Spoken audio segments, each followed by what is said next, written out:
ರಕ್ತ ಹೆಪ್ಪುಗಟ್ಟಬೇಕು ಅಂದ್ಕೂಲೆ blood clot ಅಂತೇಳಿ ಸಹಜವಾಗಿ ಎಲ್ಲರೂ ಕೂಡ ಕೇಳಿರ್ತೀವಿ ಹಳ್ಳಿಯಿಂದ. ಬ್ಲಡ್ ಹೆಪ್ಪುಗಟ್ಬಿಟ್ಟಿದೆ, ಕ್ಲಾಟ್ ಆಗಿದೆ ಅಂತ ಹೇಳ್ತಿರ್ತಾರೆ. ಬಟ್ ಏನಂದ್ರೆ ಬಿದ್ದಿರುವಾಗ ಅಥವಾ ಎಲ್ಲ ಒಂದ್ ಕಡೆ ತಲೆಗೆ ಏನಾದರೂ ಪೆಟ್ಟಾದಾಗ, ಆಕ್ಸಿಡೆಂಟ್ ಆದಾಗ ಹೆಪ್ಪುಗಟ್ಟೋದು ನಾವು ಕೇಳಿರ್ತೀವಿ.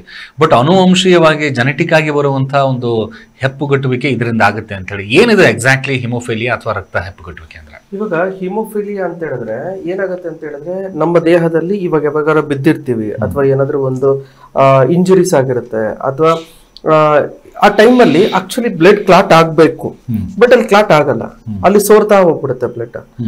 ಇದು ಯಾಕೆ ಬ್ಲಡ್ ಸೋರುತ್ತೆ ಈ ರೀತಿ ಅಂತ ನೋಡ್ತಾ ಬಂದಾಗ ತುಂಬಾ ಕಾರಣಗಳಿದೆ. ಅಂದ್ರೆ ಇವಾಗ ನಮ್ಮ ಇನ್ ಜನರಲ್ ಆಗಿ ಹೇಳ್ತೀವಿ, ಅದಕ್ಕೆ ರಕ್ತ ಅಂತ ಬಂದಾಗ ಅಲ್ಲಿ ಕೆಂಪು ರಕ್ತ ಕಣಗಳು ಮತ್ತೆ ಕಣಗಳು ರೂಪದಲ್ಲಿರುತ್ತೆ, ಮತ್ತೆ ದ್ರವ ರೂಪದಲ್ಲಿರುತ್ತೆ. ಅಂದ್ರೆ ಈ ರಕ್ತ ಒಂದ್ ಕಡೆಯಿಂದ ಇನ್ನೊಂದ್ ಕಡೆ ಸಂಚಾರ ಆಗೋದು ಒಂದು ಪೈಪ್ ಅಂದ್ರೆ ವೇನ್ಸ್ ಅಲ್ಲಿ ಮತ್ತೆ ಆರ್ಟರ್ಸ್ ಅಲ್ಲಿ ಸಂಚಾರ ಆಗುತ್ತಲ್ವಾ. ಸೊ ಅದ್ರಲ್ಲಿ ಏನಾಗುತ್ತೆ, ಕೆಂಪು ರಕ್ತ ಅಂದ್ರೆ ರಕ್ತ ಕಣಗಳು ಬೇರೆ, ಪ್ಲಾಸ್ಮಾ ಬೇರೆ, ಅಂದ್ರೆ ಪ್ಲಾಸ್ಮಾ ಪ್ರೋಟೀನ್ಸ್ ಅಂತೆಲ್ಲ ಹೇಳ್ತೀವಿ. ಅಂದ್ರೆ ಆ ದ್ರವ ರೂಪದಲ್ಲಿ ಇರ್ತಕ್ಕಂಥದಕ್ಕೆ ನಾವು ಪ್ಲಾಸ್ಮಾ ಅಂತ ಹೇಳ್ತೀವಿ. ಈ ಆಬ್ವಿಯಸ್ಲಿ ಎಲ್ಲರಿಗೂ ಗೊತ್ತಿದೆ, ಕೆಂಪು ರಕ್ತ ಕಣಗಳು, ಬಿಳಿ ರಕ್ತ ಕಣಗಳು ಮತ್ತೆ ಪ್ಲೇಟ್ಲೆಟ್ಸ್ ಅಂತ ಇರುತ್ತೆ. ಯೂಶಲಿ ಏನಾಗುತ್ತೆ ಅಂದ್ರೆ ಈ ಪ್ಲೇಟ್ಲೆಟ್ ಕೆಲಸ ಏನು ಅಂತಂದ್ರೆ, ನಾವು ಏನಾದ್ರು ಬಿದ್ದಿದ ತಕ್ಷಣ ಅಲ್ಲಿ ಪ್ಲೇಟ್ಲೆಟ್ ಎಲ್ಲ ಬಂದ್ಬಿಡುತ್ತೆ, ಅಕ್ಲೂಷನ್ ಆಗುತ್ತೆ, ಅಲ್ಲಿ ಕ್ಲಾಟ್ ಆಗುತ್ತೆ. ಬಟ್ ಇಲ್ಲೇನಾಗುತ್ತೆ ಹಿಮೋಫಿಲಿಯಾದಲ್ಲಿ, ಅಲ್ಲಿ ಏನೋ ಈ ದ್ರವ ರೂಪ ಇರುತ್ತಲ್ವ, ಪ್ಲಾಸ್ಮಾ ಇರುತ್ತಲ್ಲ, ಆ ಪ್ಲಾಸ್ಮಾದಲ್ಲಿ ಕೆಲವೊಂದು ಫ್ಯಾಕ್ಟರ್ಸ್ ಇರುತ್ತೆ. ಆ ಫ್ಯಾಕ್ಟರ್ಗಳು ಬ್ಲೀಡಿಂಗ್ ನ ಸ್ಟಾಪ್ ಮಾಡಬೇಕು, ಆದ್ರೆ ಬ್ಲೀಡಿಂಗ್ ಸ್ಟಾಪ್ ಮಾಡಲ್ಲ. ಇದು ಮೇನ್ ಪ್ರಾಬ್ಲಮ್ ಹಿಮೋಫಿಲಿಯಾದಲ್ಲಿ. ಅದರಲ್ಲಿ ಮೇನ್ ಆಗಿ 13 ಫ್ಯಾಕ್ಟರ್ಸ್ ಇರುತ್ತೆ. ಆ 13 ಫ್ಯಾಕ್ಟರ್ಸ್ ಅಥವಾ 14 ಫ್ಯಾಕ್ಟರ್ಸ್ ಅಲ್ಲಿ ಏನಾಗುತ್ತೆ ಅಂತ ಹೇಳಿದ್ರೆ, ಒಂದೊಂದು ಫ್ಯಾಕ್ಟರ್ ಒಂದೊಂದ್ ತರ ಕೆಲಸ ಮಾಡ್ತಾ ಇರುತ್ತೆ ಅಲ್ಲಿ ಕ್ಲಾಟ್ ಆಗೋದಕ್ಕೆ. ಇವಾಗ ಫಾರ್ ಎಕ್ಸಾಂಪಲ್ ಹೇಳ್ಬೇಕು ಅಂದ್ರೆ, ಇದರಲ್ಲಿ ಹಿಮೋಫಿಲಿಯಾದಲ್ಲಿ 2 ತರ ಹಿಮೋಫಿಲಿಯಾ ಇರುತ್ತೆ. ಒಂದು ಹಿಮೋಫಿಲಿಯಾ ಎ ಮತ್ತೆ ಹಿಮೋಫಿಲಿಯಾ ಬಿ ಅಂತ. ಈ ಹಿಮೋಫಿಲಿಯಾ ಎ ನಲ್ಲಿ ಏನಾಗುತ್ತೆ ಅಂದ್ರೆ, ಯೂಶಲಿ ಏನೋ ಫ್ಯಾಕ್ಟರ್ ನಂಬರ್ 8 ಇರುತ್ತಲ್ವಾ, ಆ ಫ್ಯಾಕ್ಟರ್ ನಂಬರ್ 8 ನಮಗೆ ಅಲ್ಲಿ ಕ್ಲಾಟ್ ಮಾಡುತ್ತೆ. ಅಂದ್ರೆ ಅವೆಲ್ಲವುಗಳು ಈ 13 ಕ್ಲಾಟಿಂಗ್ ಫ್ಯಾಕ್ಟರ್ಸ್ ಏನಿದೆಯಲ್ಲ, ಆ ಕ್ಲಾಟಿಂಗ್ ಫ್ಯಾಕ್ಟರ್ಸ್ ಕೂಡ ಸೇರ್ಬಿಟ್ಟು ಆಗ್ತಕ್ಕಂಥದ್ದು ಆಕ್ಚುಲಿ ಬ್ಲೀಡಿಂಗ್ ನ ಸ್ಟಾಪ್ ಮಾಡ್ಬೇಕು ಅಂದ್ರೆ. ಬಟ್ ಯೂಶಲಿ ಏನಾಗುತ್ತೆ ಅಂದ್ರೆ, ಈ ಕ್ಲಾಟಿಂಗ್ ಫ್ಯಾಕ್ಟರ್ ನಂಬರ್ 8 ಇರುತ್ತಲ್ಲ, ಆ ಫ್ಯಾಕ್ಟರ್ ನಂಬರ್ 8 ಡಿಫಿಷಿಯನ್ಸಿ ಆಗ್ಬಿಟ್ಟು ಕಮ್ಮಿ ಆಗ್ಬಿಟ್ಟು ಅಲ್ಲಿ ಕ್ಲಾಟ್ ಆಗಲ್ಲ, ಬ್ಲೀಡಿಂಗ್ ಆಗ್ತಾ ಇರುತ್ತೆ. ಆಮೇಲೆ ಇನ್ನೊಂದು ಅಂತ ಹೇಳಿದ್ರೆ ಬ್ಲೀಡಿಂಗ್ ಸ್ಟಾಪ್ ಆಗಲ್ಲ. ಇನ್ನೊಂದು ಅಂತ ಹೇಳಿದ್ರೆ ತಲೆಸಿ ಅಂದ್ರೆ ಏನೋ ಹಿಮೋಫಿಲಿಯಾ ಬಿ ಅಂತ ಹೇಳ್ತೀವಿ. ಈ ಹಿಮೋಫಿಲಿಯಾ ಬಿ ನಲ್ಲಿ ಏನಾಗುತ್ತೆ ಅಂದ್ರೆ ಫ್ಯಾಕ್ಟರ್ ನಂಬರ್ 9 ಇರುತ್ತೆ. ಆ ಫ್ಯಾಕ್ಟರ್ ನಂಬರ್ 9 ಇರುತ್ತಲ್ಲ, ಅದು ಅಲ್ಲಿ ಕಮ್ಮಿ ಆಗ್ಬಿಡುತ್ತೆ, ಡಿಫಿಷಿಯನ್ಸಿ ಆಗುತ್ತೆ. ಅದನ್ನ ಏನ್ ಮಾಡ್ಬೇಕು, ಅದಕ್ಕಾದಾಗ ಬ್ಲೀಡಿಂಗ್ ಜಾಸ್ತಿ ಆಗ್ತಾ ಇರುತ್ತೆ. ಅದಕ್ಕೆ ನಾವು ತಲೆಸಿಮಿ ಅಂದ್ರೆ ಏನೋ ಹಿಮೋಫಿಲಿಯಾ ಎ ಮತ್ತೆ ಹಿಮೋಫಿಲಿಯಾ ಬಿ ಅಂತ ಹೇಳ್ತೀವಿ. ಇನ್ನೊಂದ್ ತರ ಆಗತ್ತೆ, ಕೆಲವೊಂದುಗಳು ಅನ್ಯೂಶುವಲ್ ಆಗುತ್ತೆ. ಇವಾಗ ಬರ್ತಾ ಹಂಗೆ ಕೆಲವೊಂದು ಡಿಸೀಸ್ಗಳ ಕಂಡೀಷನ್ಸ್ ಅಲ್ಲಿ ಬಂದಾಗ, ಆಟೋ ಇಮ್ಯುನಿಟಿ ಆಗಿರ್ಬೋದು, ಅಥವಾ ಅಂದ್ರೆ ಇಮ್ಯುನಿಟಿ ಆಟೋ ಇಮ್ಯೂನ್ ಬಗ್ಗೆ ತುಂಬಾ it is very interesting topic. ಎಲ್ಲರೂ ಹೇಳ್ತಾರೆ ಇಮ್ಯುನಿಟಿ ಪವರ್ ಜಾಸ್ತಿ ಆಗ್ಬೇಕಂತ, ಆದ್ರೆ ಎಲ್ಲರಿಗೂ ಅಲ್ಲ, ಅದು ಜಾಸ್ತಿ ಆಗ್ಲೇಬೇಕು. ಕೆಲವೊಬ್ಬರಿಗೆ ಏನಾಗುತ್ತೆ ಅಂದ್ರೆ ಅದೊಂದು ಕಾಯಿಲೆ, ಅದೇನಾಗುತ್ತೆ ಅಂದ್ರೆ ಹೆಲ್ದಿ ಆಗಿರ್ತಕ್ಕಂಥ ಸೆಲ್ಸ್ ಗಳು ಇಮ್ಯುನಿಟಿ ಪವರ್ ಜಾಸ್ತಿ ಆಗ್ಬಿಟ್ಟು ಹೆಲ್ದಿ ಆಗಿರ್ತಕ್ಕಂಥ ಸೆಲ್ಸ್ ನ ತಿಂತಾ ಬರುತ್ತೆ. ಸೊ ಆ ತರ ಇರುವಾಗ್ಲೂ ಕೂಡ ಈಗ ಬ್ಲೀಡಿಂಗ್ ಆಗ್ತಾ ಇರುತ್ತೆ. ಅದು ಅನ್ಯೂಶುವಲ್, ಅದು ಅಂದ್ರೆ ಹುಟ್ಟು ಬರ್ತಾ ಆದ್ಮೇಲೆ. ಇನ್ನೊಂದು ಅಂತ ಹೇಳಿದ್ರೆ, ಮತ್ತೆ ಇವಾಗ ಫ್ಯಾಕ್ಟರ್ ನಂಬರ್ 5 ಇರುತ್ತೆ. ಅಂದ್ರೆ ಇನ್ನೊಂದಾಗತ್ತೆ, ಈ ಕ್ಯಾನ್ಸರಸ್ ಸೆಲ್ಸ್ ಅಲ್ಲಿ ಕ್ಯಾನ್ಸರಸ್ ಇದ್ದಾಗ್ಲೂ ಕೂಡ ಈ ರೀತಿ ರಕ್ತ ಹೆಪ್ಪುಗಟ್ಟದಲ್ಲಿ ಇರುವಾಗ ಆದ್ರೆ ಬ್ಲೀಡಿಂಗ್ ಜಾಸ್ತಿ ಆಗ್ತಾ ಇರುತ್ತೆ. ಇದು ಇನ್ಅಂಡ್ಯೂಶುವಲ್, ಇಷ್ಟು ಕ್ಲಿಯರ್ ಪಿಕ್ಚರ್ ಅಂತಾನೆ ಹೇಳ್ಬೋದು. ಇನ್ನೊಂದು ಬರುತ್ತೆ ಅಕ್ವೈರ್ಡ್ ಹಿಮೋಫಿಲಿಯಾ ಅಂತ. ಅದ್ರಲ್ಲಿ ಏನಾಗುತ್ತೆ ಅಂದ್ರೆ ಫ್ಯಾಕ್ಟರ್ ನಂಬರ್ 5 ಮತ್ತೆ ಫ್ಯಾಕ್ಟರ್ ನಂಬರ್ 11 ಕಮ್ಮಿ ಆಗ್ಬಿಟ್ಟು ಅಲ್ಲೂ ಕೂಡ ಈ ರೀತಿ ಏನೋ ಬ್ಲೀಡಿಂಗ್ ಎಲ್ಲ ಆಗೋದು, ಅಂದ್ರೆ ಜಾಸ್ತಿ ರಕ್ತ ಸೋರೋದು ಕಾಮನ್ ಆಗಿ ಆಗ್ತಾ ಇರುತ್ತೆ. ಇದು ಓವರ್ ಆಲ್ ಪಿಕ್ಚರ್ ಅಂತ ಹೇಳಿ. ಓಕೆ, ಅಂದ್ರೆ ಸಹಜವಾಗಿ ಒಂದು ಅನುವಂಶವಾಗಿ ಬರುವಂತಹ ಈ ಒಂದು ರಕ್ತ ಹೆಪ್ಪುಗಟ್ಟುವಿಕೆ ಕೆಲವೊಂದ್ಸರಿ ಬಿದ್ದಿರುವಾಗ ಅಥವಾ ಗಾಯಗಳಾದಾಗ ರಕ್ತ ಆ ಪರ್ಟಿಕ್ಯುಲರ್ ಭಾಗದಲ್ಲಿ ಮಾತ್ರ ಕ್ಲಾಟ್ ಆಗಿರುತ್ತೆ ಅಂತ ಹೇಳ್ತಾರೆ. ಇದಕ್ಕೂ ಈ ರಕ್ತ ಹೆಪ್ಪುಗಟ್ಟುವಿಕೆಗೂ ಆಮೇಲೆ ಹಿಮೋಫಿಲಿಯಾ ಏನ್ ಡಿಫ್ರೆನ್ಸ್ ಇದೆ? ಇವಾಗ ಏನಾಗುತ್ತೆ ಅಂತ ಹೇಳಿದ್ರೆ, ಇವಾಗ ಕ್ಲಾಟಿಂಗ್ ಫ್ಯಾಕ್ಟರ್ ಬೇರೆ, ಬ್ಲೀಡಿಂಗ್ ಫ್ಯಾಕ್ಟರ್ ಬೇರೆ. ಅದಕ್ಕೆ ಬ್ಲೀಡಿಂಗ್ ಟೈಮ್ ಅಂತ ಕರಿತೀವಿ. ಅಂದ್ರೆ ಯೂಶಲಿ ಇವಾಗ ಕಟ್ ಏನಾದ್ರು ಆದಾಗ ಬ್ಲೀಡಿಂಗ್ ಆಗ್ತಾ ಇರುತ್ತೆ, ಬ್ಲೀಡಿಂಗ್ ಆಗಿದ್ಬಿಟ್ಟು ಸ್ಟಾಪ್ ಆಗುತ್ತೆ, ಅದಡ್ಗದೆ ನಿಲ್ಬೇಕು. ಯಾಕಂದ್ರೆ ಈ ಫ್ಯಾಕ್ಟರ್ಸ್ ಎಲ್ಲ ಬಂದ್ಬಿಟ್ಟು ಪ್ಲಾಸ್ಮಾದಲ್ಲಿ ಇರ್ತಕ್ಕಂಥ ಫ್ಯಾಕ್ಟರ್ಸ್ ಎಲ್ಲ ಬಂದ್ಬಿಟ್ಟು ಅದನ್ನ ಸ್ಟಾಪ್ ಮಾಡುತ್ತೆ. ಆ ಸ್ಟಾಪ್ ಮಾಡಿದಾಗ ಅಲ್ಲಿ ಬ್ಲೀಡಿಂಗ್ ನ ಕಮ್ಮಿ ಮಾಡ್ಬಿಡುತ್ತೆ. ಆದ್ರೆ ಈ ಕ್ಲಾಟಿಂಗ್ ಟೈಮ್ ಬೇರೆ. ಕ್ಲಾಟಿಂಗ್ ಟೈಮು ಅದು ಏನೋ ಕೆಲವೊಂದು ಫ್ಯಾಕ್ಟರ್ಸ್ ಏನೋ ಪ್ಲಾಸ್ಮಾ ಪ್ಲೇಟ್ಲೆಟ್ಸ್ ಎಲ್ಲ ಇರುತ್ತಲ್ವಾ, ಪ್ಲೇಟ್ಲೆಟ್ಸ್ ಎಲ್ಲ ಅಕ್ಲೂಷನ್ ಆಗ್ಬಿಟ್ಟು ಸಡನ್ ಆಗಿ ಅಲ್ಲಿ ಗ್ಯಾಪ್ ಕಟ್ಟುತ್ತೆ. ಇವಾಗ ಫಾರ್ ಎಕ್ಸಾಂಪಲ್ ಹೇಳ್ಬೋದು, ನೀವು ಇವಾಗ ಏನಾದ್ರು ಬಿದ್ದಿರ್ತಾರೆ, ಬ್ಲಡ್ ಹೋಗ್ತಾ ಇರುತ್ತೆ, ಬ್ಲಡ್ ನಿಲ್ಲವರೆಗೂ ಒತ್ತಿಡ್ಕೊಂಡಿರ್ತಾರೆ. ಒತ್ತಿಡ್ಕೊಂಡಾದ್ಮೇಲೆ ಬ್ಲಡ್ ನಿಂತಿದ್ಯಾ ಅಂತ ಟೆಸ್ಟ್ ಮಾಡಿ ನೋಡ್ತಾರೆ. ಬ್ಲಡ್ ನಿಂತಿಲ್ಲ ಅಂತ ಹೇಳಿದ್ರೆ ಮತ್ತೆ ಸುಮ್ನೆ ಒಂದ್ ಸ್ವಲ್ಪ ಹೊತ್ತು ಹಿಡ್ಕೊಂಡಂಗೆ ಬಿಡ್ತಾರೆ. ಆಮೇಲೆ ಅಲ್ಲಿ ಕ್ಲಾಟ್ ಆಗುತ್ತೆ. ಕ್ಲಾಟ್ ಅಂದ್ರೆ ಅದಕ್ಕೊಂಥರ ಎಪ್ಗಟ್ಬಿಟ್ಟು ಅದೊಂಥರ ಮುಚ್ಕೊಳ್ಳೋ ತರ, ಅಂದ್ರೆ ಬೈಂಡ್ ಆಗೋ ತರ. So this is a difference. Actually bleeding ಟೈಮೇ ಬೇರೆ, ಕ್ಲಾಟಿಂಗ್ ಟೈಮೇ ಬೇರೆ. ಈ ಬ್ಲೀಡಿಂಗ್ ಟೈಮ್ ಎಷ್ಟಿದೆ, ನಾರ್ಮಲ್ ರೇಂಜ್ ಎಷ್ಟರಿಂದ ಎಷ್ಟು ನಿಮಿಷದಲ್ಲಿ ನಿಲ್ಬೇಕು. ಇವಾಗ ನಾವೆಲ್ಲ ಹೇಳ್ತಾ ಇದೀವಿ, ಜನಗಳಿಗೆ ಏನಾಗ್ಬಿಡುತ್ತೆ, ಚಿಕ್ಕ ಮಕ್ಳು ಇರ್ತಾರೆ, ಚಿಕ್ಕ ಮಕ್ಳು ಬಿದ್ದಾಗ ಅಲ್ಲಿ ಬ್ಲೀಡಿಂಗ್ ಆಗ್ತಾ ಇರುತ್ತೆ, ಸೋರ್ತಾ ಇರುತ್ತೆ. ಅಯ್ಯೋ ನನ್ನ ಮಗನಿಗೆ ಏನೋ ಹಿಮೋಫೀಲಿಯಾ ಇದೆಯಾ, ಅಥವಾ ನನ್ನ ಮಗನಿಗೆ ಅಯ್ಯೋ ಜಾಸ್ತಿ ಹೊತ್ತು ಬ್ಲೀಡಿಂಗ್ ಆಗ್ತಾ ಇದೆ, ಬಿದ್ದ ತಕ್ಷಣ ಎಷ್ಟೊಂದ್ಸರಿ ಬ್ಲೀಡಿಂಗ್ ಆಗ್ಬಿಡುತ್ತೆ. ಅದ್ ನನಗೆ ಎಷ್ಟು ಏನೋ ಅದೊಂದು ಹೆದರಿಕೆ ಸ್ಟಾರ್ಟ್ ಆಗ್ಬಿಡುತ್ತೆ ಆಬ್ವಿಯಸ್ಲಿ. ಸೊ ಅದಕ್ಕೊಂದು ಟೈಮಿಂಗ್ ಅಂತ ಇರುತ್ತೆ. 2 ರಿಂದ 7 ನಿಮಿಷದವರೆಗೂ ಬ್ಲೀಡಿಂಗ್ ಆಗ್ತಾ ಇದೆ ಅಂದ್ರೆ ರಕ್ತ ಸೋರ್ತಾ ಇದೆ ಅಂತಂದ್ರೆ that is A normal range. ಅದಕ್ಕಿಂತ ಜಾಸ್ತಿ ಹೋಗ್ತಾ ಇದೆ ಅಂದ್ರೆ ಏನೋ 15 ನಿಮಿಷ 20 ನಿಮಿಷ ಆದ್ರೂ ಕೂಡ ರಕ್ತ ಸೋರ್ತಾನೆ ಇದೆ, ಅದಕ್ಕೆ ಕಂಟಿನ್ಯೂಸ್ ಆಗಿ ಬ್ಲೀಡಿಂಗ್ ಆಗ್ತಾನೆ ಇದೆ, ಆದ್ರೆ ಅದು ಸ್ಟಾಪೇ ಆಗ್ತಾ ಇಲ್ಲ ಅಂತಂದ್ರೆ ಅದು ಅವಾಗ ಯೋಚನೆ ಮಾಡ್ಬೇಕು, ಬೇರೆ ಬೇರೆ ಯಾವ್ಯಾವೆಲ್ಲ ಕಾರಣಗಳಿಂದ ಆಗಿದೆ ಅಂತ ಆಮೇಲೆ ರೂಲ್ ಔಟ್ ಮಾಡ್ಬೇಕು. ಯೂಶಲಿ ಚಿಕ್ಕ ವಯಸ್ಸಲ್ಲೇ ಗೊತ್ತಾಗ್ಬಿಡುತ್ತೆ ಅವ್ರ ಪೇರೆಂಟ್ಸ್ಗಳಿಗೆ ಏನಾದ್ರು, ಯಾಕಂದ್ರೆ ಯೂಶಲಿ ಬೀಳೋದೆಲ್ಲ ಚಿಕ್ಕ ವಯಸ್ಸಲ್ಲೇ ಕಾಮನ್ ಅಲ್ವಾ. ಅವಾಗ ಹೋಗ್ಬಿಟ್ಟು ಅದು ಹಿಮೋಫಿಲಿಯಾ ಇದೆಯಾ ಅಂತಾನೆ ಟೆನ್ಷನ್ ಮಾಡ್ಕೊಳ್ಳೋದು ಅವಶ್ಯಕತೆ ಇಲ್ಲ. ಅದಲ್ಲಿ ಏನಾದ್ರು ಪ್ಲೇಟ್ಲೆಟ್ಸ್ ಕಮ್ಮಿ ಇದೆಯಾ ಅಥವಾ ಏನ್ ಫ್ಯಾಕ್ಟರ್ ಇದೆ ಅಂತ ಹೇಳ್ಬಿಟ್ಟು ನೀಟಾಗಿ ಬೇರೆ ಬೇರೆ ಟೆಸ್ಟ್ ಎಲ್ಲ ಇರುತ್ತೆ, ಅವನ್ನೆಲ್ಲ ಮಾಡ್ಬಿಟ್ಟು ಕನ್ಫರ್ಮೇಶನ್ ಮಾಡ್ಕೋಬೇಕಾಗುತ್ತೆ. ಬಿಕಾಸ್ ಈ ಹಿಮೋಫಿಲಿಯಾ ಅನ್ನೋದು 10,000 ಜನದಲ್ಲಿ ಒಬ್ರಿಗೆ ಕಾಣಿಸ್ಕೊಳ್ಳುತ್ತೆ, ಅದು ಎಲ್ಲರಿಗೂ ಕಾಣಿಸ್ಕೊಳ್ಳಲ್ಲ. ಅದಕ್ಕೋಸ್ಕರನೇ ಇವಾಗ ಹಿಮೋಫಿಲಿಯಾ ಡೇ ಅಂತ ಮಾಡಿರೋದು. ಇವಾಗ ಇದು ಯಾಕಂತ ಹೇಳಿದ್ರೆ ಇದ್ರ ಬಗ್ಗೆ ಅವೇರ್ನೆಸ್ ಇರಲಿ. ಇವಾಗ ನಾವು ಚಾನೆಲ್ ಮುಖಾಂತರ ಇದ್ರ ಬಗ್ಗೆ ತಿಳಿಸ್ಕೊಡ್ತಾ ಇದೀವಿ. ಅವಾಗ ಏನಾಗುತ್ತೆ ಅಂದ್ರೆ ಜನಗಳಿಗೆ ಅವೇರ್ನೆಸ್ ಬರುತ್ತೆ. ಈ ಡೇ ಅಂತ ಇರ್ಲಿಲ್ಲ ಅಂದ್ರೆ ನಾವು ಟಾಪಿಕ್ ಆಗಿ ತಗೊಳ್ತೀವಿ ಅಲ್ವಾ. ಸೊ ಹಂಗಾಗ್ಬಿಟ್ಟು ಎಲ್ಲರಿಗೂ ಕೂಡ ಇದ್ರ ಬಗ್ಗೆ ಕಾನ್ಶಿಯಸ್ ಇರಲಿ, ಹೆದರಿಕೆ ಬೇಡ, ಕಾನ್ಶಿಯಸ್ ಇರಲಿ ಅನ್ನೋ ಉದ್ದೇಶಕ್ಕೆನೆ ಏನೋ ಈ 17th ಏನಿದೆಯಲ್ವಾ, April 17th ಇದನ್ನ ವರ್ಲ್ಡ್ ಹಿಮೋಫಿಲಿಯಾ ಡೇ ಅಂತ ಮಾಡ್ತಾರೆ. ಯೂಶಲಿ ಕರ್ನಾಟಕ ಅಥವಾ ಇಂಡಿಯಾ ಕಂಪೇರ್ ಮಾಡಿದ್ರೆ ಔಟ್ ಆಫ್ ಕಂಟ್ರೀಸ್ ಅಲ್ಲಿರೋರಿಗೆ, ಸ್ಪೈನ್, ಆಸ್ಟ್ರೇಲಿಯಾ, USA ಅಲ್ಲಿರ್ತಕ್ಕಂಥವ್ರಿಗೆ ಇದು ಕಾಮನ್ ಜಾಸ್ತಿ ಇರುತ್ತೆ ಕಂಪ್ಯಾರಿಟಿವ್ಲಿ. ಸೊ ತುಂಬಾ ಫ್ಯಾಕ್ಟರ್ಸ್ ಇರ್ಬೋದು, ಬಟ್ ಮೇನ್ ಆಗಿ ಜೆನೆಟಿಕ್ ಫ್ಯಾಕ್ಟರ್ಸ್ ಅಂತ ಬಂದಾಗ ಅಲ್ಲಿರ್ತಕ್ಕಂಥ ಜನಗಳಿಗೆ ಕಾಮನ್ ಆಗಿ ಜಾಸ್ತಿ ಕಾಣಿಸ್ಕೊಳ್ಳಿ. ಓಕೆ ಓಕೆ ಅಂದ್ರೆ ಇದಿಷ್ಟು ತಾವು ಹೇಳ್ತಾರೆ. ಇನ್ನು ಈ ಸಿಂಪ್ಟಮ್ಸ್ ಗಳ ಬಗ್ಗೆ ಮಾತಾಡೋದಕ್ಕೆ ಅನುವಂಶವಾಗಿ ಬರುತ್ತೆ. ಕೆಲವೊಂದ್ಸರಿ ಯಾವುದೇ ಒಂದು ಕಾಯಿಲೆಗಳು ಬಂದ್ರೆ ಒಂದು ಸಿಂಪ್ಟಮ್ ತೋರಿಸುತ್ತೆ. ಇಂಥ ಒಂದು ಹಿಮೋಫಿಲಿಯಾದಿಂದ ಬಳಲ್ತಾ ಇರೋರಿಗೆ ಅಥವಾ ರಕ್ತ ಹೆಪ್ಪುಗಟ್ಟಬೇಕಂತ ನಾವೇನು ಹೇಳ್ತೀವಿ, ಏನ್ ಸಿಂಪ್ಟಮ್ಸ್ ಇಂದ ಅವರಿಗೆ ಅದು ಈ ಕಾಯಿಲೆ ಅಥವಾ ಈ ಸಮಸ್ಯೆ ಇದೆ ಅಂತ ಕಂಡುಹಿಡಿಬಹುದು ಅಂತ? ಇವಾಗ ತುಂಬಾ ಏನೋ ಅನ್ಯೂಶುವಲ್ಸ್ ಕಾರಣಗಳು ಇರ್ಬೋದು ಅಥವಾ ಯೂಶುವಲ್ಸ್ ಕಾರಣಗಳು ಇರ್ಬೋದು. ಇವಾಗ ಏನಾಗುತ್ತೆ ಅಂತ ಹೇಳಿದ್ರೆ ಕೆಲವೊಂದ್ಸರಿ ಮಕ್ಕಳುಗಳು ಸಡನ್ ಆಗಿ ಬಿದ್ದು ಬಿಡ್ತಾರೆ. ಬಿದ್ದಾಗ ಅಲ್ಲಿ ಬ್ಲೀಡಿಂಗ್ ಆಗ್ತಾ ಇರುತ್ತೆ. ಬ್ಲೀಡಿಂಗ್ ಟೈಮ್ ಅಂದ್ರೆ 1 ಸರಿ 2 ಸರಿ ಬಿದ್ದಾಗ ಏನು ಗೊತ್ತಾಗಲ್ಲ.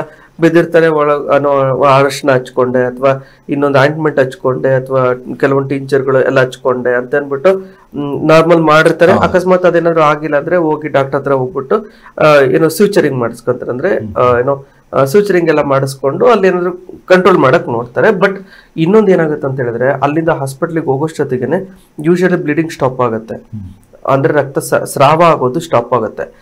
ಆದ್ರೆ ಅಲ್ಲಿ ಗಾಯ ಇರುತ್ತೆ, ಗಾಯ ಕಾಣ್ತಾ ಇರುತ್ತೆ, ಅವಾಗ ನಾವು ಸೂಚರಿಂಗ್ ಮಾಡೋದು ಕಾಮನ್. ಆದ್ರೆ ಏನಾಗುತ್ತೆ ಅಂತ ಹೇಳಿದ್ರೆ ಅಲ್ಲಿಂದ ನೀವು ಹಾಸ್ಪಿಟ್ಲಿಗೆ ಹೋಗಿ ಅದು ಅಂದ್ರೆ ಟೈಮಿಂಗ್ ಒಂದು ನೋಡ್ಬೇಕಾಗತ್ತೆ. ನಾನು ಅವಾಗ್ಲೇ ಹೇಳಿದೀನಿ 2 ರಿಂದ 7 ರಿಂದ 9 ನಿಮಿಷ ಹೆಚ್ಚು ಕಮ್ಮಿ ರೇಂಜ್. ಅಷ್ಟರೊಳಗಡೆ ಏನಾದ್ರು ಬ್ಲೀಡಿಂಗ್ ಸ್ಟಾಪ್ ಆಯ್ತು ಅಂತ ಹೇಳಿದ್ರೆ ಏನು ಟೆನ್ಷನ್ ಮಾಡೋದು ಅವಶ್ಯಕತೆ ಇಲ್ಲ. ಅಕಸ್ಮಾತ್ ಏನಾದ್ರು ಜಾಸ್ತಿ ದೊಡ್ಡ ಇಂಜುರಿ ಆಗಿದ್ರೆ ಇನ್ನೂ ಸ್ವಲ್ಪ ಟೈಮ್ ತಗೋಬಹುದು.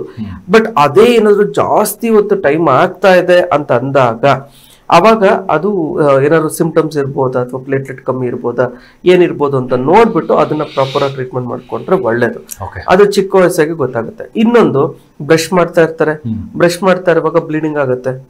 ಆ ಬ್ಲೀಡಿಂಗ್ ಗಮ್ ಅಂದ್ರೆ ವಸಡು ಇರುತ್ತಲ್ವಾ, ಅಲ್ಲಿ ಬ್ಲೀಡಿಂಗ್ ಆಗುತ್ತೆ. ಆ ಬ್ಲೀಡಿಂಗ್ ಏನಾದ್ರು ಆಗ್ತಾ ಇದೆ ಅಂತ ಅಂದಾಗ್ಲೂ ಕೂಡ ತುಂಬಾ ಜಾಸ್ತಿ ಬ್ಲೀಡಿಂಗ್ ಆಗ್ತಾ ಇದೆ, ಪದೇ ಪದೇ ಆಗ್ತಾ ಇದೆ ಅಂತ ಅಂದಾಗ್ಲೂ ಕೂಡ ಸ್ವಲ್ಪ ಕೇರ್ ಮಾಡ್ಬೇಕಾಗುತ್ತೆ. ಇನ್ನೊಂದು ಅಂತ ಬಂದ್ರೆ ಆಬ್ವಿಯಸ್ಲಿ ಇನ್ನೊಂದೇನಾಗುತ್ತೆ ಅಂದ್ರೆ ಬ್ರೈನ್ ಅಲ್ಲಿ ಕ್ಲಾಟ್ಸ್ ಆಗುತ್ತೆ.